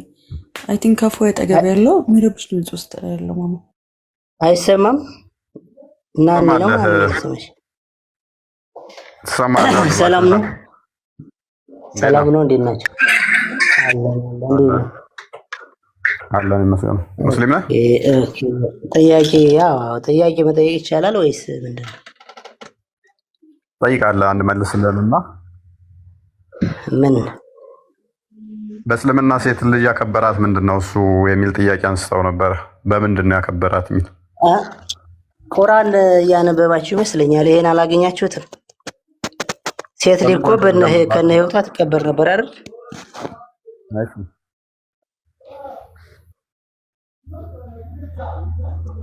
እየሰማኝ ነው። እና ሴት ልጅ ከነ ህይወቷ የምትቀበር ከሆነ መሐመድን ማን ነው ወንድ ነው እንደወለደው? ሴት አይደለችም አሚና ወንድ ነበር። ቁርአን ያንን የከለከለው ፈይ አሚና ወንድ ነች መሐመድን የወለደችው። ሴቶቹ እስከነ ህይወት የሚቀበሩ ከሆነ አሚናን መሐመድን የወለደችው አሚና ወንድ ነች ወይ ወይንስ ባይሴክሹዋል ነች? ያማ ሁሉም እኮ አይደለም፣ አልፎ አልፎ ነው ሲቀብሩ የነበረው። የተረፈችው ናት እዛኔ የነበረው። እንደናንተ ካዲዎቹ ማለት ነው ይቀብሩ ነበረ። መሐመድ አይደለም እኮ ያስቀረው። ካዳ ማን ነበር? ቁርአን ላይ እኮ አለ። ቁርአን ላይ እያነበብኩ አይደል? እያነበብኩ ቁርአን እችላለሁ እያልኩ እንደገና ደግሞ ኧረ ቆይ ጥያቄ ልጠይቅህ። ወደዚህ እንመልስ። አንድ ጥያቄ ልጠይቅህ። እንትን ስጠቅስ አሁን እኔ እከታተልሃለሁና ሱራ ቁጥር ምናምን ስጠቅስ ማለት ነው ያ ሱራ ግን አንተ የምትለውን አይደለም የሚለው። ለምሳሌ አሁን አንድ ቦታ ላይ እየተከራከርክ ሰምቼህ ነበር። ስለ አደፍ የሚያወራ ስለ ወር አበባ ማለት ነው። አደፍ እያልክ ስታወራ ስለነበር ማለት ነው። ሱራ 223 ወይም 223 እየሰማኝ ነው? አይ እየሰማሁ ነው። ያነ ስለ ሂዳ ነው የሚያወራው እንትኑ። አንተ ግን ስትል የነበረው የወር አበባ ማታይ ሴት ማግባት ይቻላል ነው የሚለው እያልክ እኔ አማርኛ ትችል ብለህ ይሆን? እኔ አረበኛ መቼም አትችልም አይደል? አረበኛ ካልቻል ደግሞ ከባድ ነው። እንትን ጠለቅ ነው። የፍቺ ምዕራፍ 24ኛው ያክፍሽለት የፍቺ ምዕራፍ ነው። ፔሬድ ያላየች ሴት ማግባት ይቻላል ብዬ ያልኩት አደፋዱ ማለት ስለ ሂዳ ነው የሚያወራው። ስለ ሂዳ ማለት ምን ማለት ነው? ምንድን ነው እሱ? ሂዳ ማለት አንዲት ሴት አግብታ ያን ፈታ ሌላ የምታገባበትን ጊዜ ነው የሚለው። 3 ወር ምናምን ግን አንተ የወር አበባ ምን አልከኝ? ስለ ጋብቻ ወራም ብለኸኝ የለ እንዴ? ለምንድን ነው እሱ አግብታ አንድ ሴት 3 እንትን ፔሪድ የምታይበት ምናምን ብለህ ለምን ታወራለህ? ስለ ፔሪድ አወራም እኮ ስለ ጋብቻ ማወራም ብለኸኝ ነበር። ስለ ፔሪድ ማለት ስንት ጊዜ ያዳምጠኝ አንድ ጊዜ ምንድን ነበር የሚለው መሰለ? ምንድን ነው የሚለው? ሂዳ ማለት አንዲት ሴት ባል ፈታ ሌላ ባል የምታገባበትን ሰዓት ወይም 3 ጊዜ የወር አበባ አድፍ ማየት አለባት። ወር አበባ አወራም ብለሃል። ወር አበባ አትበል። አወራም ተሳስተሃል ብለኸኝ ነበር። ስለምን ወር አበባ ነው የምታወራው እኮ? አደፍ የወር አበባ አይደለም ያልኩህ? አደፍ እኮ ነው ያልኩህ መጀመሪያ ስገባ። ታዲያ ስለ ወር አበባ ማያወራውን ስለ ወር አበባ ከዛ ደግሞ ስለ ፍቺ አውርተሃል ብለኸኛል። ደግሞ እኔ ያልኩትን መልሰህ ለምን ትነግረኛለህ? አይደለም አንተ ያልከው አንዲት ሴት የወር አበባ ሳታይ ታገባለች ነው የምትለው። የወር አበባ ማለት ለአካለ መጠን ሳትደርስ ነው እኮ ያልከው አንተ። አንብብ እኮ ይሄ የሚያወራው ይሄ እንትኑ የሚያወራው ሲጀመር አንዲት ሴት አግብታ ፈታ ሌላ ለማግባት ስንት ጊዜ ወር አበባ ማየት አለበት? ይቅራ አንብብ። አዳምጠኝ። እኔ እኮ አንተ ስትል የነበረውን ነው የምነግርህ። ቁርአኑን አንብብና እኔ የምለውን ነው የሚለው ወይንስ አንተ የምትለውን ነው የሚለው? የሚለውን እንፍረድ። አንብብሽ ቁርአኑን። አይታየኝም። እኔ ያው ይታያል ወለል ብሎ እኒያም ከሴቶቻቸው ከአደፍ ያቋረጡት በኢዳቸው ሕግ ብትጠራጠሩ ኢዳቸው 3 ወር ነው። እኒያ ምን ያሉ ከአደፍ ያቋረጡ አይተው ያቋረጡ ማለት ነው። ኢዳቸው ስንት ወር ነው? ኢዳ ሕግ ብትጠራጠሩ ኢዳቸው 3 ወር ነው አለና ከተጠራጠሩ ማለት ነው። እሺ አንብዩ ያ እርግዝና ምናምን ሊመጣ ስለሚችል ከዛስ እኒያም ገና አደፍን ያላዩ ማለት የወር አበባን ያላዩ ኢዳቸው ምንድነው አለ? 3 ወር መጠበቅ ነው አለ። ልክ እንደዚህ አሁን ለምሳሌ እንዳቋረጡት ኢዳ የሚቆጥሩት ነው። እሺ እሱን እንትን ማለት እሱ ለምሳሌ የወር አበባዋ ጠብቆ የሚመጣ ከሆነ ወይም ወዲያው አይታ ከፈታት 3 ጊዜ ማለት 3 ጊዜ ማየት አለባት። 3 ጊዜ ጊዜውን ጠብቆ ሳይመጣ ከቀረ ወይም እንትን የሚል የቱ ጋር ነው 3 ጊዜ? የቱን ነው የምትለው? አደፍን ያላየች ሴት ኢዳን የምትቆጥረው ለምንድን ነው? ካገባች በኋላ ኢዳን የምትቆጥረው ለምንድን ነው? አደፍ ያላየች ሴት የወር አበባን ያላየች ሴት ከፈታች እኮ ነው። ለምሳሌ አሁን እኔ ለምሳሌ ብቻ ተደማመጥ እስቲ አንዴ። ሀሳቡ ሳይገባ ነው የምታወራው። እቺ አደፍን ያላየች ሴት አገባት። ከዛም ፍቺ ሲመጣ ኢዳ 3 ወር ትጠብቃለች። አገባት ወር ለሚለው መጀመሪያ ስምኝ እንጂ አደፍ ያላዩ ይሄው አታነቡም? ምን ይላል እስቲ አንብቡ። እሺ አደፍ ያላይ የማታይ ከሆነ 3 ወር ነው የምትጠብቀው። 3 ወር ጠብቃ ሌላ ማግባት ትችላለች። አደፍ የምታይ አደፍን ያላየች ገና ሳትፈታ ነው የሚያገባት። ቆይ ማማዬ አደፍ ያላይ ቆይ ለምሳሌ ተረጋጋ። የምታወራው ነገር እየተጋጨብህ ነው። ኢዳ የሚቆጠረው ለፈታች ሴት ነው ላልፈታች ሴት ነው? ለፈታች ነው። ፈታ ሌላ ባለ ማግባት ያላትን ጊዜ ነው የሚናገረው። ስለዚህ አሁን ቃል በቃል እንሂድ። አንዴ ቀጥ አድርጌው። እነዚያ ከሴቶቻችሁ አደፍ ያቋረጡ ማለት አደፍ መቼ ነው ሴቶች የሚያቋርጡት? አደፍ መቼ ነው ያቋረጡት? እሱ ያቋረጡ ማለት እኮ ለምሳሌ ካቋረጠች 3 ወር መጠበቅ አለባት ነው የሚለው። እነማን ናቸው አደፍ ያቋረጡ? የማታቋረጥ ከሆነች ደግሞ ቆይ አዳምጠኝ፣ እኔ ልመልስ። የማታቋረጥ ከሆነች ደግሞ 3 ጊዜ እንደማንታርቦ ዝም ብለህ የሰጡን አትጩህ። አንድ ሴት አደፍ አቋረጠ ወይንም ደግሞ ሜኖፖዝ ላይ ደረሰች የሚባለው መቼ ነው? ፔሪድ ማየት አቆመች የሚባለው አንድ ሴት መቼ ነው? ፔሪድ ማየት ማቆም ማለት ነው፣ ማቋረጥ ማለት መቼ ነው አደፍ የምታቋርጠው ማየት? እሱ ልመለስልን ትችላለህ? እናት አለች፣ እናት ሜኖፖዝ ላይ ነች፣ እሱ ልመልስ ትችላለህ? ወንድማችን ማይክን አንሳውን። እናት ነች ወይንስ እህት ነች? አሁን ፔሪድ ያቋረጠችው ይሄን ሲመልስልን። እኔ ጥያቄ እሱ አይደለም እፎይ፣ የእኔ ጥያቄ ደግሞ እሱ ነው። ምክንያቱም ፖይንቱ ዛሬ ስላለ። ግን አንተ ስትል የነበረው እዚህ አደፍ ያላየች ለአካለ መጠን ያልደረሰች ማግባት ትችላለህ የሚል እንትን አለው። ላሳየ ነው። መልስልን ቅድሚያ። አንድ ሴት ፔሪድ አቆመች የሚባለው መቼ ነው? በየትኛው እድሜዋ ላይ? 40 ዓመት በላይ ነው። ከ40 ዓመት መውለድ ስታቆም ማለት ነው። 40 ዓመት በኋላ ፔሪድ ያቆመችን ሴት ልጅ አንድ ሰው አግብቶ ፈቷት ቢሆን እሷን መልሶ ለማግባት ኢዳ ስንት ወር ይቆጥራል አለ? 3 ወር። ቴንኪው። አንደኛዋ ሴት እቺ ነች። እነዚያም ገና አደፍ ያላዩትን ፔሪድ ያላዩ ሴቶች ደግሞ ፔሪድ ማየት ያልጀመሩ መቼ ነው? ይሄ ከተፈታሽ በኋላ የሚል ነው። ይሄ የሚያወራው ስለ ኢዳ ነው። በቃ ስለሌላ እኮ ምንም አያወራም። ከተፈታሽ በኋላ የሚል እንደሚያሰነው ሙታ እዚህ ላይ እኮ አንተ አትረዳ ያልከው ማለት ነው። አዳምጥ፣ የተጠየቀውን ብቻ መልስ። ከላይ ምን ብለኸኛል? አንድ ሴት ፔሪድ ማየት የምታቆመው ከ40 ዓመት በላይ ነው ብሎኛል። እናመሰግናለን። ከ40 ዓመት በላይ የተፈታችን ሴት አግብቶ ለመፍታት 3 ወር መጠበቅ አለበት።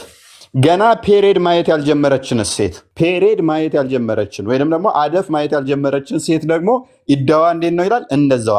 ፔሪድ ያልጀመረች ሴት ማለት መቼ ነው? ከ10 ምናምን ዓመት ከ12 ዓመት በታች ያሉ ማለት ነው። የ3 ዓመት ሊሆን ይችላል፣ የ2 ዓመት፣ የ3 ዓመት፣ የ4 ዓመት፣ የ5 ዓመት፣ የ6 ዓመት፣ የ7 ዓመት የአንድ ወርም ሕፃን ልጅ ሴት ፔሪድ አታዩ። እሷን አግብቶ ፔኔትሬት አድርጎ ለመፍታት 3 ወር ጠብቁ ይላል ማ ቁርአንህና ነብይህ። ኦኬ። ከዛ የእርግዝና ባለቤቶችስ? የእርግዝና ባለቤቶችም እርግዝናቸው መውለድ ነው ይላል። የእርግዝና ባለቤቶች የሚባሉት ደግሞ ከፔሪድ ማየት ከጀመሩ እስከ ፔሪድ ማየት እስካቆሙት መካከል ያሉ ለማርገዝ ካፔብል የሆኑ ያረገዙ እነኚህ እርጉዝ ከሆኑ እርግዝናቸው መውለድ ነው። 3 አይነት ሴቶች ተጠቅሰዋል። ሐዲስ ያኛውን ቁርአን አንዴ ክፈችልን። አማርኛው ቁርአን አለሽ በተፍሲሩ ያለው ሼክ ክፈችው። ሕፃን የሚለው እኔ ሳለው ቁርአን እንደሚል ላሳየህ። ተፍሲሮችን ዘሆል አውጥቼ ላሳይ ይችላል። ስለዚህ እፎይ ዋሽቶብናል ከማለት በፊት አስተምሮትን ጠንቅቃ አውቀና ይሄንን ዘሆል ሙፈሲሮች ኢብን አባስ ብትል ጀሊልን፣ ኢብን ከሲር፣ ጠበሪ፣ ቁርጡቢ ሁሉም ሕፃን ብለው ነው ያስቀመጡልን። ፔሪድ ማየት ያልጀመረች የሚባለው ማነች? ሕፃን። ይሄንን አይደለ? አዎ አማርኛው ነው ማለት የሼክ መሐመድ ቤዘይን ማለት ነው። በጣም ረዥም ነው። ኦኬ 68 ላይ አልፌ ይሄው ነው። እሺ ና አንብብልኝ። እንትኑን አድርጊው፣ አስባቡን አድርጊልኝ። ትንሽ ከፍ አድርጊው ወደ መሀል ላይ ና አንብብ። በቀይ ያለውን አንብበው።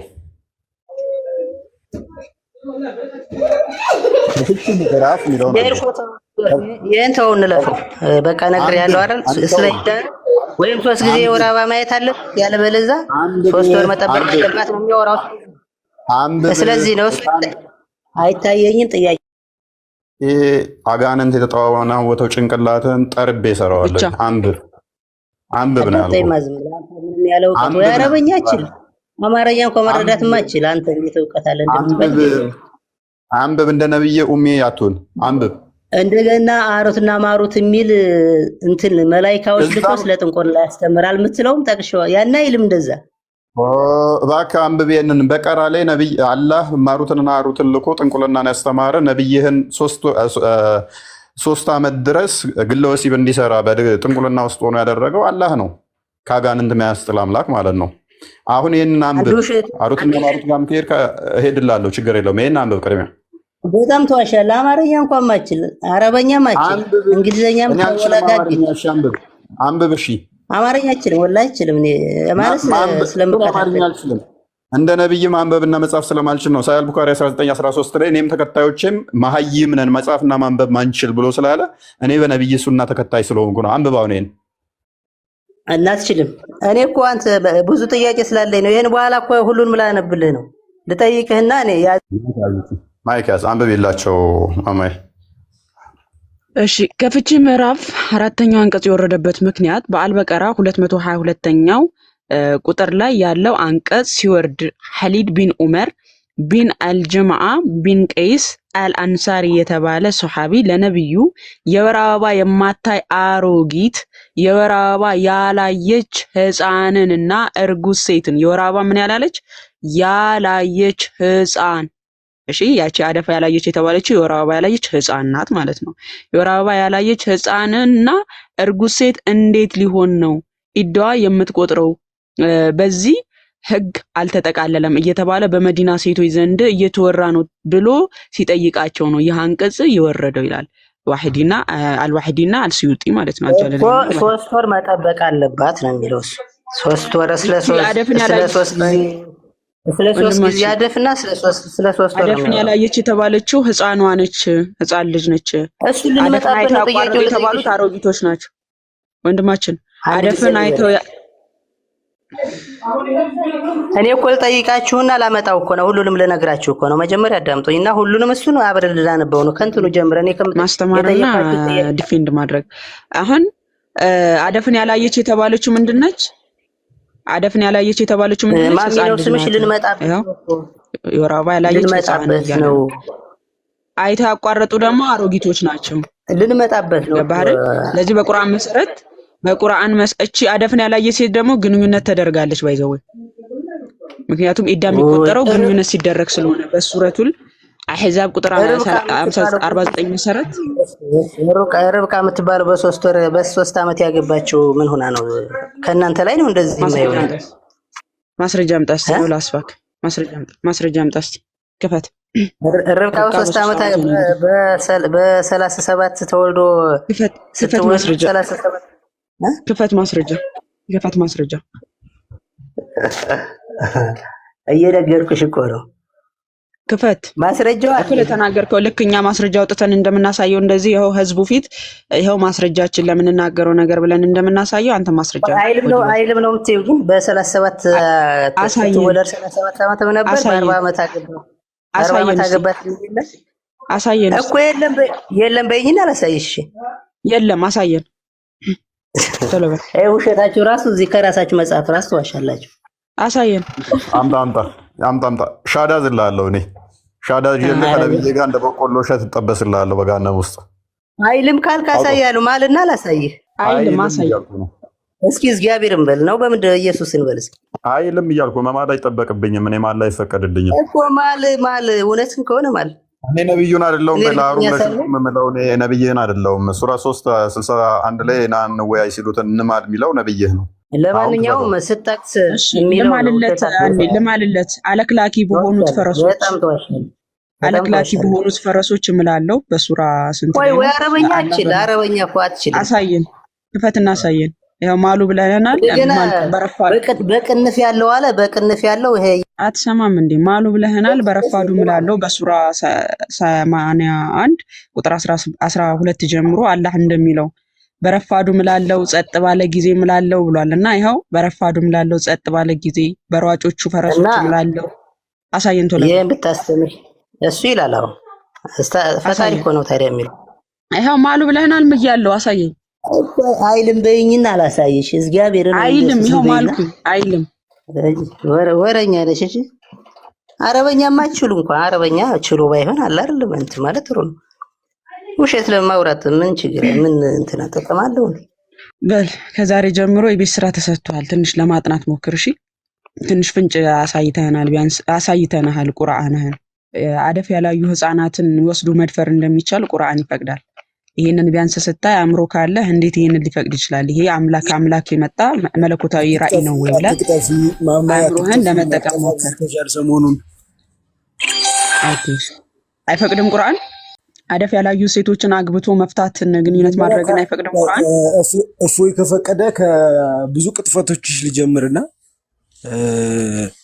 ያዕቆብ የአብርሃም ልጅ ነው ይላል ቁርአን ብለሻል።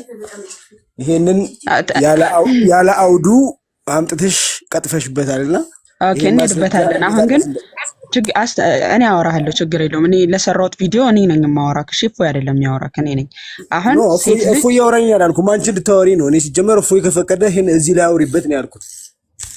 ኦኬ ርዕሱን አሁን እንጠብቃ። በሴት ልጅ ላይ ማውራት አትፈልግም? መጀመሪያ አይ ቅድም እየሞገትሽ ነበር፣ ቀጥፌ አላቅም፣ እኛ ቀጥፈን አናቅም ምናምን እያልሽ ነበርና ቅጥፈቱ ላይ መጀመሪያ እናወራና ከዛ በኋላ እንሄድበታለን። ኦኬ እፎይ ልቀጥል። በዚህ ላይ ምንድነው በያዕቆብ ላይ ቪዲዮ በሰራሁት ላይ ማለት ነው። አላየሁትም። ምን ሚል ነው?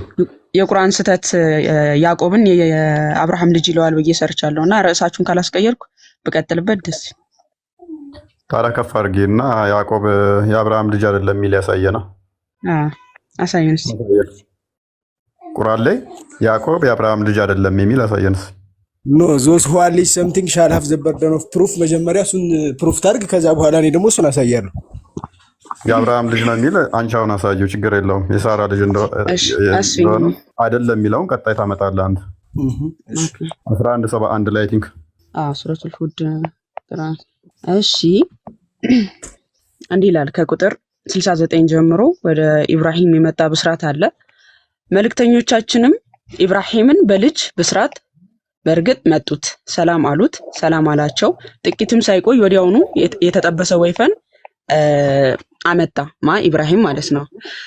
እጆቻቸውም ወደ እርሱ የማይደርሱ መሆኑን ባየ ጊዜ ሸሻቸው። ከእነሱም ፍርሃት ተሰማው። አትፍራ፣ እኛ ወደ ሎጥ ህዝቦች ተልከናል አሉት። እነዚህ እኛ ወደ ሎጥ ህዝቦች ተልከናል እያሉት ያሉት ማንን ነው? ኢብራሂምን አይደል ወንድማቸው? መላእክቶቹ አብርሃም ጋር እንደመጡ ወደ ሎጥ ህዝብ ተልከው ይሄዱ እያለ እግረ መንገድ ላይ አብርሃም ቤት እንደገቡ ነው። እሺ ቀጥል። በቃ ወደ አብርሃም መጥተው በስርዓት ሊነግሩት ነው። ከዛ በኋላ ሚስቱ የቆመች ስትሆን አትፍራ አሉት፣ ሳቀችም። በይስሐቅም አበሰርናት፣ ከይስሐቅም በኋላ በያዕቆብ አበሰርናት ይላል። እንግዲህ ሳራ በይስሐቅ ተበሰረች፣ ከይስሐቅ በኋላ ደግሞ በማን አበሰርናት ይላል። ይሄ በልጁ የሚለው አረብኛው ላይ የለም። ያው በቅንፍ የአላህን ስህተት ለማረም ያስገባችኋት አማርኛ ቃል ነች። በመጀመሪያ በይስሐቅ ተበሰረች ሳራ። ከዛ በኋላ በያዕቆብ አበሰርናት አለ። ከዛ አንዴ ማማ እየረበሸች ነበርና ፎከስ አላደረኩም። ከላይ ተመለሽልኝ አንዴ ፎከስ አድርግ ወንድማችን፣ ሰዓት ስለሌለን ማለት ነው። ከመልእክተኞቻችንም ኢብራሂምም በልጅ ብስራት በእርግጥ መጡት አለ፣ ሰላም አሉት፣ ሰላምም አላቸው። ጥቂትም ሳይቆይ ወዲያውኑ የተጠበሰ ወይፈን ስጋ አመጣ። እጆቻቸውም ወደ እርሱ የማይደርሱ መሆናቸውን ባየ ጊዜ ሸሻቸው። እነሱም ፍርሃት ተሰማው። አትፍራ፣ እኛ ወደ ሎጥ ህዝቦች ተልከናል አሉት። ማንን? ኢብራሂምን ማለት ነው። ቁጥር 71 ላይ ሚስቱም የቆመች ስትሆን ሳራ። ቁጥር 70 ላይ ቁጥር 71 የተለያዩ ሪዋያዎችን ነው የሚያወሩት። በነገራችን ላይ ያኛው ልጁን ይስሐቅን ለማብሰር የመጡ ጊዜ ያለውን ሁኔታ የሚያወሩ ሲሆን ይሄ ደግሞ የተለያየ። እነዚህ መላእክቶች ምንድነው ሊያበስሩት የመጡት? ምንድነው ሊያበስሩት የመጡት? እነዚህ መልእክተኞቻችንም ኢብራሂምን በልጅ ብስራት በእርግጥ መጡት፣ ሰላም አሉት፣ ሰላም አላቸው። ጥቂትም ሳይቆይ ወዲያውኑ የተጠበሰን የወይፈን ስጋ መጣ። እሺ እና ይሄና ከላይ የጠቀስሽው አንቀጽ የተለያየ ናቸው ነው እያልኩ ያሉት። ከላይ የጠቀስሽበት ሞቲቭ ግልጽ ስላልሆነ ነው ወይ? እሱን ግልጽ አድርጊና እንቀጥል። መላእክቶቹ ምን ሊሆኑ ነው? ሊያበስሩ ነው አይደለም የመጡት? በይስሐቅ ሊያበስሩ ነው የመጡት። ኦኬ ቀጥልና ቁጥር እሺ ቀጥል። ሰባንም አንብበው። እጆቻቸውም ወደ እርሱ የማይደርሱ መሆናቸውን እንግዲህ ሲያበስሩት ማለት ነው። ኢብራሂም አሁን ፍርሃት ይሰማዋል። ምን ይላል? እጆቻቸውም ወደ እርሱ የማይደርሱ መሆናቸውን ባየ ጊዜ ሸሻቸው። ኢብራሂም ማለት ነው። ከእነሱም ፍርሃት ተሰማው። አትፍራ፣ እኛ ወደ ሎጥ ህዝቦች ተልከናል አሉት ይልና ከዛ ሳራ የኢብራሂም ሚስትን ደግሞ ሚስቱም የቆመች ስትሆን አትፍራ አሉት፣ ሳቀችም። በይስሐቅም አበሰርናት፣ ከያዕቆብም በኋላ በልጁ በልጁ የሚለው ይሄ የለም ብያለሁ። አረብኛው ላይ እናንተ ያስገባችሁት ነው። ከያዕቆብም በኋላ ከይስሐቅም በኋላ በያዕቆብ አበሰርናት አለ። በመጀመሪያ ሳራ በማን ተበሰረች? በይስሐቅ ተበሰረች። ከዛ በኋላ በያዕቆብ አበሰርናት ተባለ። ያቺው ሳራ ትወልጃለች ስትባል ምን አለች? ያዕቆብ የአብርሃም ልጅ ነው ያልሽው ማለት ነው ይላል ቁርአን ያልሽው? አዎ ቆይ ተረጋጋ ሲራጅ አንተ አዘጋጅ አይደለም የሚል አንቺ ከእምነቱ ውጭ ሆነሽ የራስሽን ትርጉም ስለፈጥ ተረጋጋ። ቆይ ከእምነቱ ውጭ ከእምነቱ ግቢ አትበል። ቆይ ተረጋጋ። ክፍሉ ምንድን ነው የሚለው? ሚስቱ የቆመች ስትሆን አይ ተረጋጋ። ክፍሉ ይነበብ፣ ክፍሉ ይነበብ። ቆይ በይስሐቅም አበሰርናት ከይስሐቅ በኋላ በያዕቆብ ከይስሐቅ በኋላ በማን ተበሰረ ማለት ነው? በያዕቆብ ግልጽ ነው። የመጀመሪያ ልጅ ማን ይሆናል? ይስሐቅ በኋላ ይስሐቅ ያዕቆብ ስለሚወልድ አብሮ ሁለቱንም አበሰራቸው ነው። ሌላ ልጅ ያሳየን የልጅ ልጅ ስለሚወልድ አረብኛው ላይ አድርጊለትና ይስሐቅ ያዕቆብን ስለሚወልድ የሚለውን ክፍል እዚህ ክፍል ላይ ያሳያል። እሺ መጀመሪያ እዚህ ላይ ያዕቆብ የኢብራሂም ልጅ ነው ይላል ስላላችሁ እሱን አረጋግጡ። የቱ ጋር ነው እንደዚህ የሚለው? እስኪ ቃል በቃል የመጀመሪያ ማስረዳት እናንተ ላይ ነው። እናንተ አስረዱ መጀመሪያ። ሳራይማ ሚስት ነች። አትንተባተብ፣ ተረጋጋ። ሳራይማ ሚስት ነች። አንተ ስነ ስርዓት አድርገህ አውራ። የምታወራ ከሆነ ስነ ስርዓት አድርገህ። እኔ የተከበርኩ ሰው ነኝ። አንተንም አከብራለሁ፣ ሁላችሁንም አከብራለሁ። ስለዚህ በስርዓት አውራኝ። ማንንም እንደምትዘረጥጠው ዘረጥጣለሁ ከሆነ እዛ የምትዘረጥጠውን ሂደህ ዘርጥጥ። ወንድማችን መልሱን መልስ። ሳራይማን ሚስት ናት። ለምን ወጣ? ምክንያቱም አላዋጣውም። ሜይ ቢ ሎየርነት ቢሮ ላይ ነው የሚጠቅምህ፣ እዚህ አይደለም የሚጠቅምህ። ክርክር ላይ አይደለም ሎየርነት የሚጠቅምህ፣ እዛ ቢሮ ላለው ብቻ ነው፣ ሃይማኖት ጉዳይ ላይ አይደለም። ሚስቱም የቆመች ስትሆን ክፍሉ በምን ነው የሚነግረን? ያዕቆብም የሳራ ልጅ እንደሆነ ነው የሚናገረው ክፍሉ። ያንን ነው የሚያሳየው። ሜይ ቢ መልሿን ብዙም አይታይም። ዋሽተሻል ብሎ ያመጣው ክፍል ውሸት የሚያሳይ አይደለም። በመሰረቱ ሚስቱም የቆመች ስትሆን ምናል ሳቀች።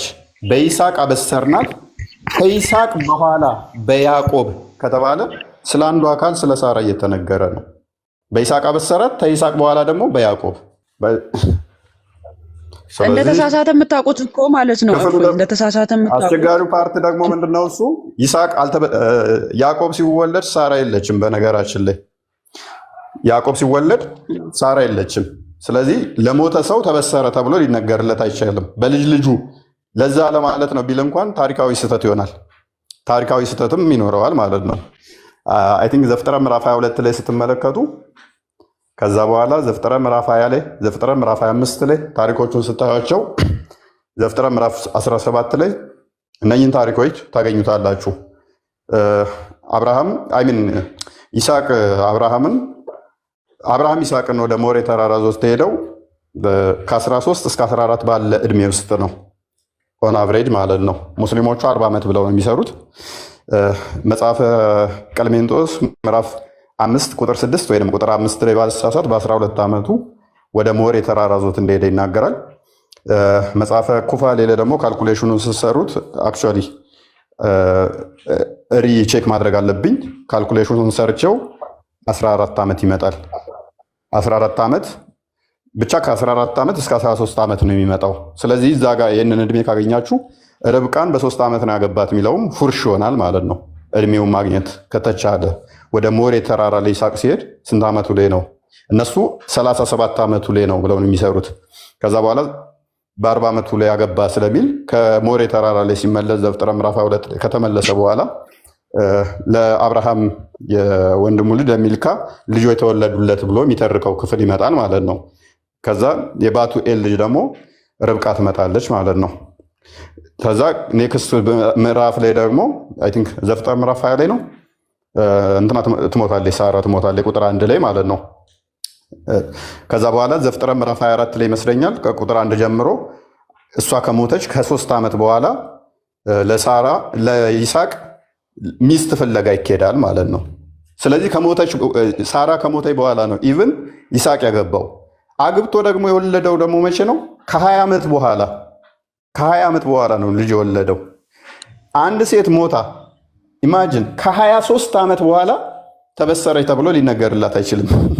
በልጅ ልጅ ሰጠናት ተብሎ ሊነገር አይችልም። ታሪካዊ ሰደትም አለው ማለት ነው። ልጅ እንኳን የሚባል በራሱ ያንኛው ስህተት ነው።